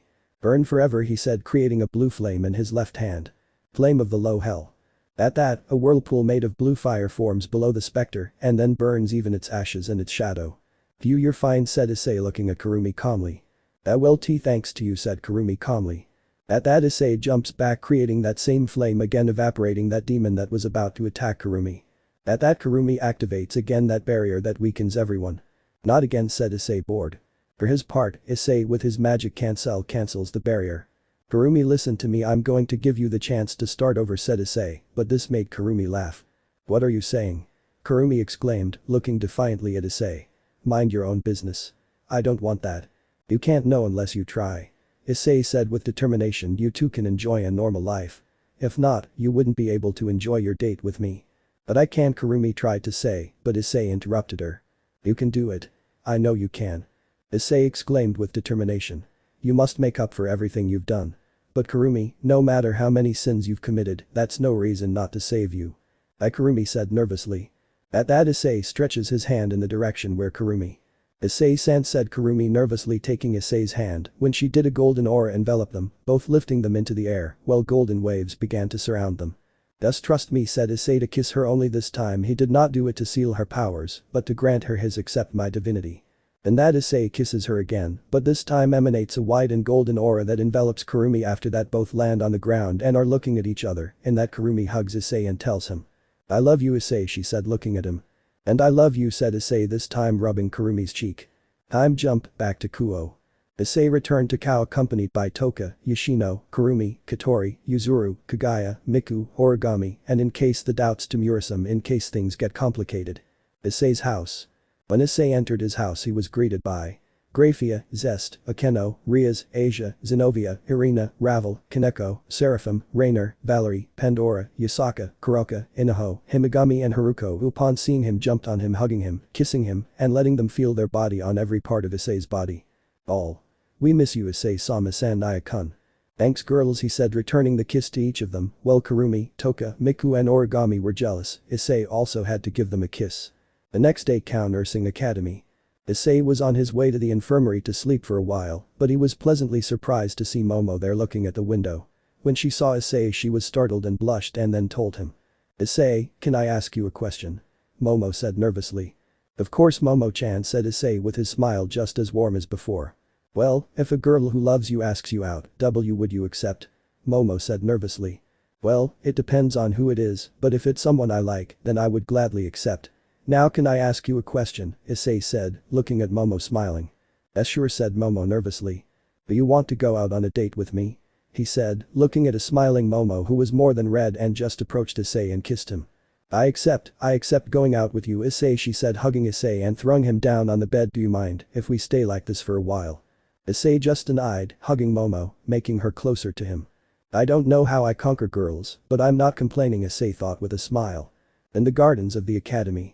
Issei was passing by when he saw Yura watering the plants. Once he turned off the tap, he dried his hands and felt hands on his eyes and a voice. "Who am I?" said the voice behind him. At that, Yura takes Issei's hands off her eyes, turns around and kisses Issei and says. "My beautiful boyfriend," she said, kissing Issei again. "Ahaha, you are very perceptive, Yura-chan," said Issei, hugging Yura and contemplating the sunset. At night Cow Academy. Issei was sweeping the halls of the academy. Damn, this place is really scary at night, said Issei looking around, and then he sees a light in the student council room. When he entered he saw Sona and Tsubaki checking some papers with serious dark circles under their eyes, since it was already 3 AM, and if you're wondering why Issei is still there until such time of night, well, it's simple to sweep the entire academy alone, it's not a good idea, but oh well, since. Issei saw Sona and Tsubaki so exhausted, he entered and scared them, but they calmed down when they saw Issei. Then Issei entered the council kitchen and prepared tea with some bread from there. Rest a little, he said, putting the tea on the table. At that Sona and Tsubaki smile and sit down and begin to drink the tea that was as delicious as Akeno's. At that Issei goes to Sona's desk, sits down and asks her what he should do. Once they told him everything, he assimilated the information and with his telekinesis, he began to do the work of 35 secretaries, making papers levitate, pens correcting, reviewing and sealing papers at incredible speed, while with his hands he handled 2 computers saving files, viewing notes etc., to such an extent that he finished with 8 rows of papers in 14 minutes, corrected 678 exams, sealed 100 papers, corrected 58 files on the computer, and filed more than 5,000 documents in the filing cabinets and computer libraries. The papers were from both the academy and the underworld. Then Serafol arrives and the first person she sees is Issei, who was working with the speed and efficiency of 76 professional secretaries. Amazing Issei-chan, she said, looking at Issei sitting on Issei's legs, blushing him, but his telekinesis was so strong that he didn't stop doing his job. He looked at Serafol and said, "Hello Serah-chan," Issei exclaimed, kissing Serafol on the cheek. After a few minutes, Issei was sleeping on the couch, being hugged by Sona, Tsubaki, and Serafol, who was sleeping on Issei's chest. "I really don't know how I do this, but it's incredible. I love my life," Issei thought with a wide smile on his face. Murderers and Gods. Chapter 8. Assassins and Gods. At this moment, days before the meeting of the factions occurs, I will send you to a dimension where you will help a resistance, in short, a revolutionary army, Pandora explained to Issei, who was preparing for that dimension, keeping his swords. Zamorak, Saradaman, Bandos, Hellsword, Alexian, Excalibur, Armadil and his mage suit, apart from his god suit. "Well, see you." Pandora kisses her. "I already said goodbye to the girls." "Goodbye," exclaimed Issei, disappearing. "So you're going to send him to support a rebellion, don't you think it's too soon?" exclaimed a man sitting in an armchair. "Alex, I haven't seen you in a long time," Pandora exclaimed happily. "Me too, but better give him this." Throws him a small box. "It will help him," Alex exclaimed, disappearing. "Divine regeneration potions, Phenex tears, and mana recovery potions," she exclaimed in amazement, looking at 15 small bottles of each potion. "Only you can really create these potions in such a short time," opens a dimensional rift and sends it to her. Dimension 153. Akame, Georgia Kill. If you're wondering why I put this dimensioner in I'm, it's because we're going to see Issei suffer with Esdeath and Tatsumi with his little harem. Issei, wait, what? Alex, nothing. Tatsumi, shit. Well, we skip to chapter 6 of the fight between Shield, mine against that girl, against Seryu, and that strange beast, whatever it's called. Its course. When that beast was about to split Shield in half, Issei appeared. "Well, seize the beast. I barely arrived in this dimension, and they already want to kill me," said Issei, giving a strong blow to Koro, sending him a few meters back. This fact left everyone stunned. With his past vision he learned about all the events that had occurred. "Get out of here," exclaimed Issei, disappearing Shield and Mine, who appeared on top of Tatsumi. Shield was sitting on Tatsumi's face and Mine sitting on his waist. How convenient. Back with Issei. "What a problem is happening in this dimension. If I don't finish off those wretches, Zeus will order this dimension to be destroyed," exclaimed Issei, turning around wanting to leave if it weren't for Koro capturing him between her teeth. "Let me go, you damn bastard," Issei exclaimed, expanding his aura, causing the beast to fly backwards with its teeth undone. "Ah, is it true that if I use my power too much I won't recover it?" Issei thought, summoning Alexian and launching himself against Koro, taking off one of his arms. The difference is that this one didn't regenerate. Alexian's sword, formerly wielded by Virgilius, this sword removes the healing abilities of its opponent and is capable of killing the gods. He rested his sword on his shoulder and disappeared from the scene. Night Raid headquarters. This one appeared at the Night Raid base, alerting everyone. He threw a healing potion at Tatsumi. "Give this to your friend and she'll feel better," exclaimed Issei, smiling. "What is it?" Tatsumi asked. "A recovery potion," exclaimed Issei calmly. "Will you join Night Raid?" Akame asked. "Of course, after all, that's why my lady sent me, but I better leave because I have to do something," exclaimed Issei, making a thoughtful pose. "And that would be it," exclaimed Bullied. "Finish off Perseus and Zeus." "Perseus is more important because that wretch," exclaimed Issei angrily. "And who are they?" asked Lubbock. Perseus renegade champion and Zeus first god of the first heaven, exclaimed Issei, as if nothing had happened. Well, I'm leaving. After that Issei disappeared in an ace of light. Hours later. Issei was chatting with everyone else until he received some news that made his hair stand on end. Perseus and Zeus are trying to destroy this world, are you sure, Alex? Issei exclaimed nervously. Absolutely, this is the information I just gathered with my power. If you want to prevent innocent people from dying, defeat or kill Perseus and Zeus. Goodbye. Cut the transmission. Hey, Tatsumi, you told me you wanted money for your village, Issei asked, to which Tatsumi nodded confused. 10 throws him a bag of gold. Go to your village, you must go protect your friends, summons 2 of his heralds, they will help you. Good luck, exclaimed Issei with a big smile on his face. At this Tatsumi thanked Issei and left with his heralds. I must continue searching for Perseus and Zeus, exclaimed Issei, disappearing. I'll skip to the Esdeath tournament part. The fight was the same as in the anime, so we see Issei with a collar being dragged like a dog. Ayuda thought Issei crying anime tears. Already when at night. Issei was sitting next to Esdeath, somewhat nervous and worried after seeing how Esdeath's new members finished off the resistant soldiers. The same thing happened at night too, to spare you the details. The next day. How did you sleep? Wave exclaimed. But Issei had tremendous dark circles under his eyes which said otherwise. When they left for Fake Mountain, the wave fight didn't happen, but Issei still tried to escape. Although he likes women, Esdeath was a bit of a Yandere and that scared him a lot. I understand, UV. In the end Issei fled thanks to the speed of the Kyuubi. My time is running out, I must destroy. He remained silent when he felt some familiar auras and saw that Leone was not there, so he went outside in time because they were about to kill her. The first thing he did was throw her inside the base, creating a magic dome around it. Issei, what are you doing? You won't be able to fight them alone. Leone exclaimed nervously. I know I can, he exclaimed, giving her a warm smile. Take care of yourselves, and I'll take care of them. Faced with the commotion, Tatsumi, who had arrived a few hours ago, was completely petrified upon feeling so many enemies. Protect yourselves from those who have infiltrated the base, I will take care of those outside, exclaimed Issei, showing his aura for the first time and summoning Hellsword, burning to ashes several of those soldiers. Curse sword Hellsword, tremendous demonic power, whoever possesses it will have great power, but also a great curse, and that is that every time it is used, it will reduce the life of its bearer. I admire you even though we are enemies, exclaimed a man, I'm too lazy to describe it. Issei just cut off his head in the blink of an eye. Tatsumi being outside with Issei, he used Incursio to help Issei with the renegade soldiers. The others helped Akame to finish off those who infiltrated the base once they defeated everyone inside. After that, the boss arrived riding a strange beast that looked like a manta ray.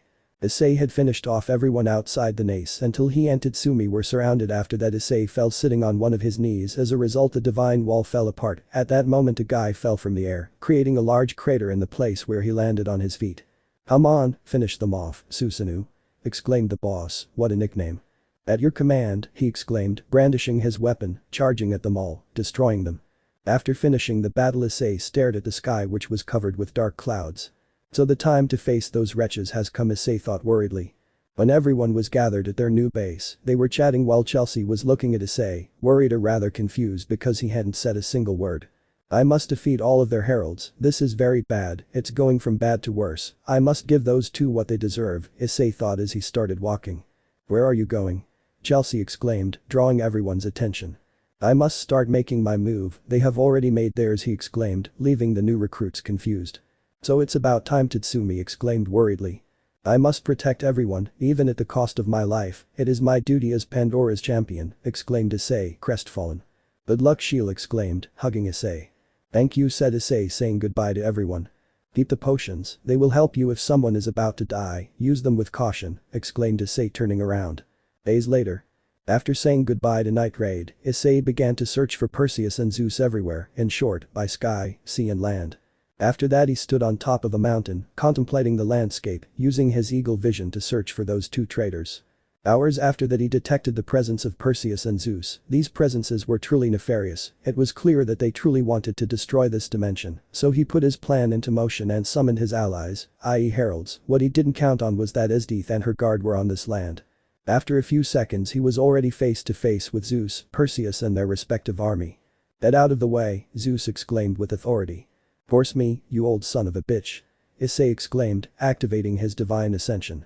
Light that illuminates the shadows, light that dispels evil, light that guides me. Lend me your will and give me your power if I am worthy. Divine ascension.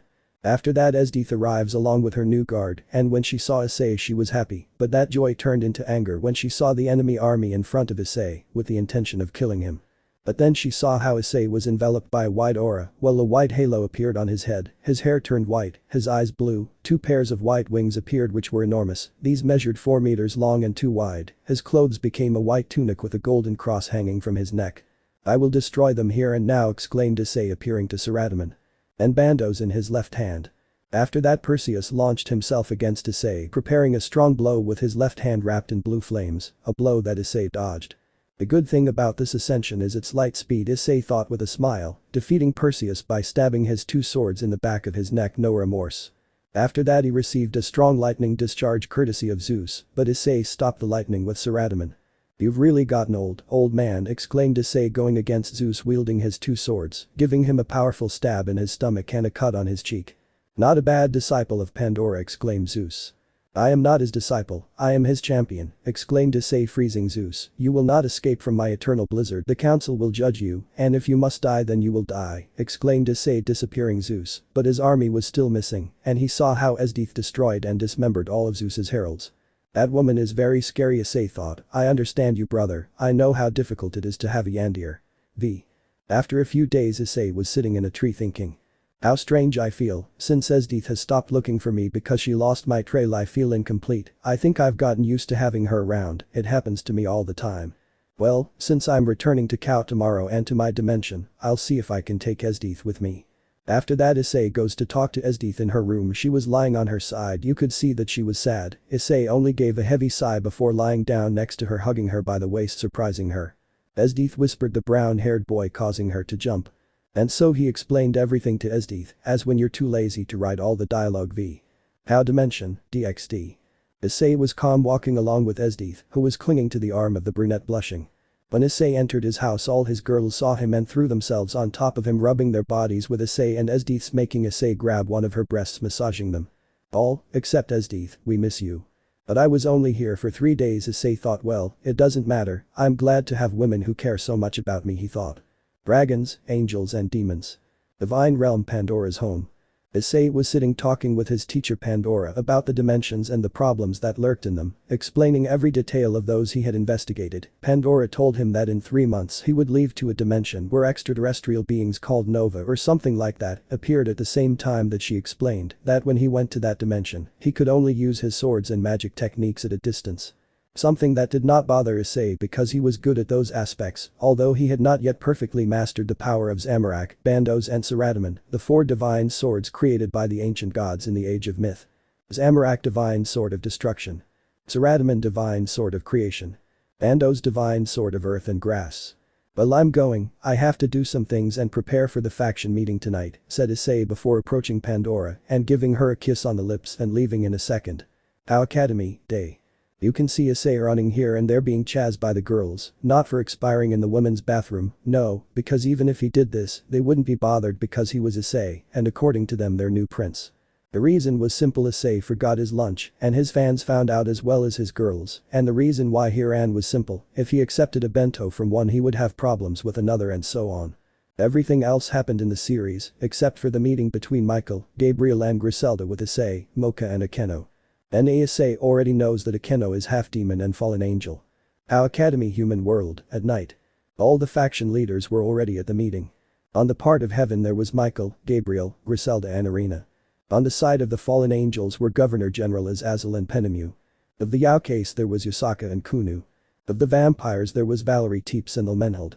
Representative of Valhalla Rossweisse. Representative of the gods and demigods Haidu Issei. Representative of the hero clan Basara and Karumi, Shinmai Mao. "Well, let's start with the meeting," said Surziches, smiling. "Good," said the leaders and representatives of the factions. Minutes later. "Well, everyone agrees with this alliance?" Michael asked. "It's fine by me," Azazel exclaimed, disinterested.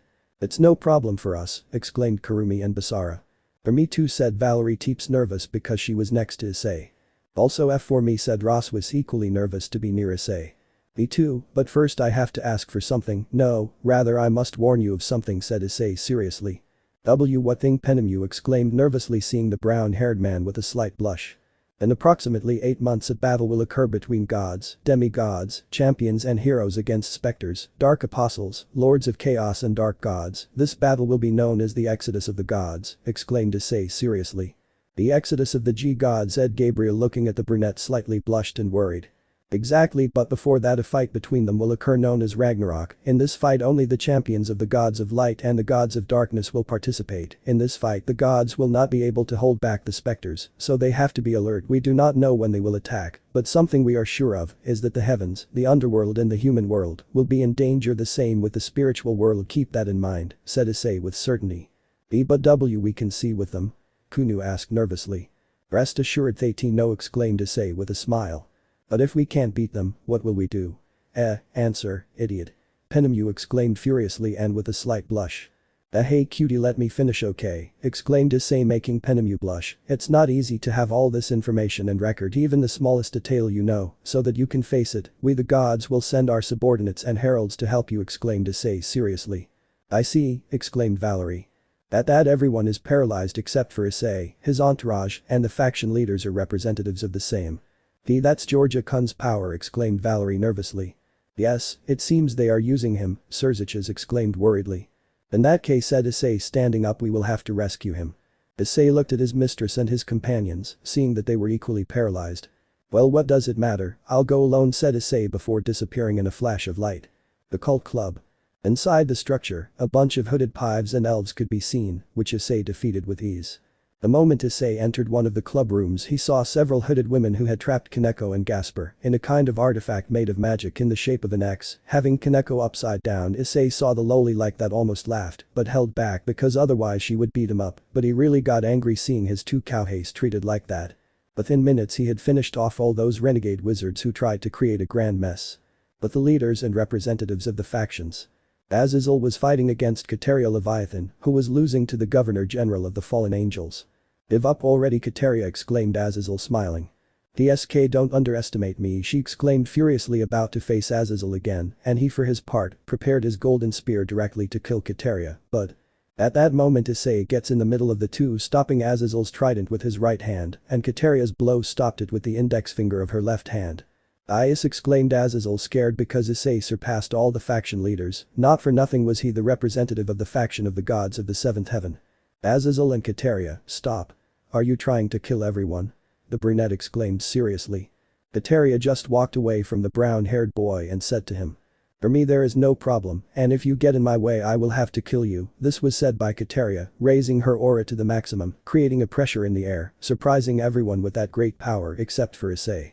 Damn, so they both allied themselves with this brigade full of terrorists, Issei thought as he recognized the purple aura that surrounded her, but at the same time it worried him a little because only a hero or a demigod could withstand such power. Now die, she exclaimed, going against Issei at great speed, but Issei grabbed her wrists, leaving her immobile. Even if you have the essence of Thanato's aura, you cannot defeat me, and much less will your body withstand the enormous pressure on him, Issei exclaimed worriedly. Damn, who are you, why are you so powerful, exclaimed Kateria, trying to get out of the brown-haired man's grip, but she couldn't. All the leaders were surprised by the power and strength of the chestnut tree. Now they understood how he was able to contradict Pandora. I am the representative of the faction of the gods and leader of the divine faction of the champions who serve the gods, exclaimed Issei, summarizing all the positions he currently held. Kateria was completely shocked and thoughtful when she looked at the brown-haired man again. She felt a strong blush, but then put on a worried face. What's going on?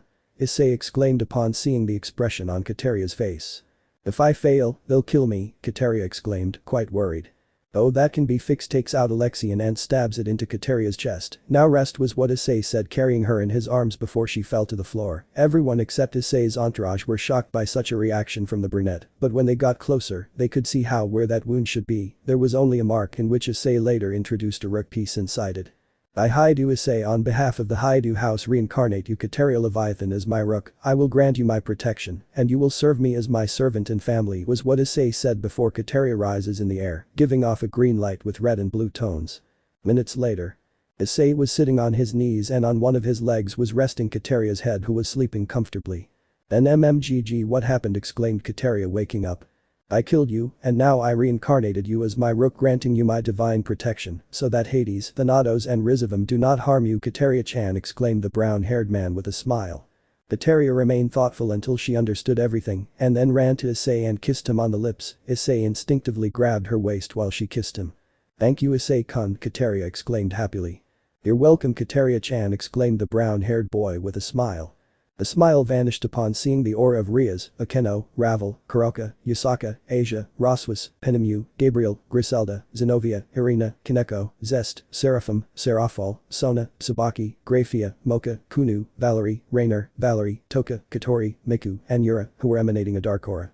"At this rate I'll end up dead," Issei thought nervously. "Incredible, he conquered the hearts of all the women here in an instant without even moving a finger," exclaimed Azazel with a depressive aura. Michael was surprised because his sister was very blushing looking at Issei, the same with his Queen of Hearts. After a few minutes the most beautiful angel in heaven approached Issei with nerves and a strong blush. "Hey Issei, I wanted to ask you if you want to be my Ace of Hearts," Gabriel exclaimed, completely blushing. This fact made Michael, Azazel and Serzich's gasp. "No problem for me," he exclaimed, accepting Gabriel's offer. After that Penemu asked Issei if she could join his entourage, to which the brown-haired man answered yes and gave her a pawn piece. Valerie also asked the same thing, and Issei gave her a bishop piece and Kunu a rook piece. Divine ground, Pandora's home. "That why is Alex here?" Issei exclaimed looking at the sorcerer. "He will help you in this mission," she exclaimed reading some papers. "And what is the mission?" Issei exclaimed, arms crossed. "It's simple, you have to go to a magic academy and protect it from an attack by pyromancers, freeze-eaters, necromancers, polydaemancers, hydromancers, specters, demons, dark mages and sorcerer masters." "Simple no," exclaimed Pandora looking at Alex and Issei who had a poker face. "I'm slow, when I said I would accept that mission," Alex exclaimed, somewhat sleepy. "I will give you a large supply of ingredients for potions, grimoires, magic items and dangos," exclaimed Pandora looking at Alex. "The deal made is never broken," Alex exclaimed, shaking Pandora's hand with a big smile. "When we left," Issei exclaimed with his arms crossed. "In 6 days," Pandora exclaimed relaxed. "Okay, goodbye," they both exclaimed, disappearing. "And where will we go until the 6 days are up?" Alex asked, drinking a cup of coffee with noticeable dark circles under his eyes. "Hey, how long has it been since you slept?" Issei exclaimed worriedly. "Well, since the last decade, why?" Alex exclaimed, drinking his cup of coffee. This left Issei with a face of, "Is it serious?" Issei exclaimed in surprise. "Well, yes," Alex exclaimed, pouring himself another cup of coffee. At that Issei remembers something. "Could you take me to Trix's dimension?" Issei asked. "Why?" Alex exclaimed, raising an eyebrow, or at least that's what he was trying to say, as his face was expressionless due to tiredness. "Well, I want to meet someone," exclaimed the blushing brunette. "Let's not say more who the lucky one is," Alex exclaimed smiling. "Well, let's go and you'll see it." Dimension of Trihexa. "Okay, here we are with the protection of the gods, the strength of this dimension will do nothing to you, but be careful, I'll be here," Alex exclaimed, levitating asleep. "Of course," Issei exclaimed smiling. Minutes later. "Hey Trihexa-chan, are you here?" Issei asked. At that moment a beautiful black-haired woman appeared. Issei said smiling. "Hello Trihexa-chan," Issei exclaimed smiling. "Hello Issei, what have you come for?" Trihexa asked. "Well, let's get you out of here," Issei exclaimed, smiling, making Trihexa blush.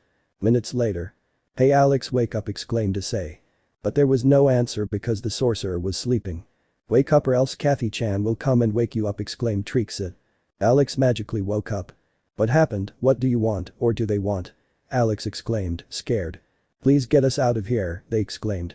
Okay, at that Alex snaps his fingers and they appear in the human world. "Okay, see you in 6 days, just use protection," bye Alex exclaimed before snapping his fingers and disappearing. That last sentence made the two dragons blush. Time jump, days later. Somewhere in the world. Issei flew at high speed because the academy was from these areas. The reason why he used his teleportation was because the place was very far away and because he could only travel if he felt a known Kai or had already been to that place. "Damn, how far away is that so-called academy?" Issei exclaimed, flying at high speed, breaking the sound barrier. In full flight he sees a pink-haired girl with a strange outfit, a rather large weapon, a monocle. "It was worth shit," was the only thing Alex said at his side. "Hey dragon, if you don't want her to die save her and I'll take care of those idiots." "Okay," Issei exclaimed, going to save the pink-haired girl. Let me know in the comments below if you guys want the next part. Also check out my other video that has been shown and left. Thank you for watching. If you enjoyed this video please like and share this video. And have a fantastic day. Bye.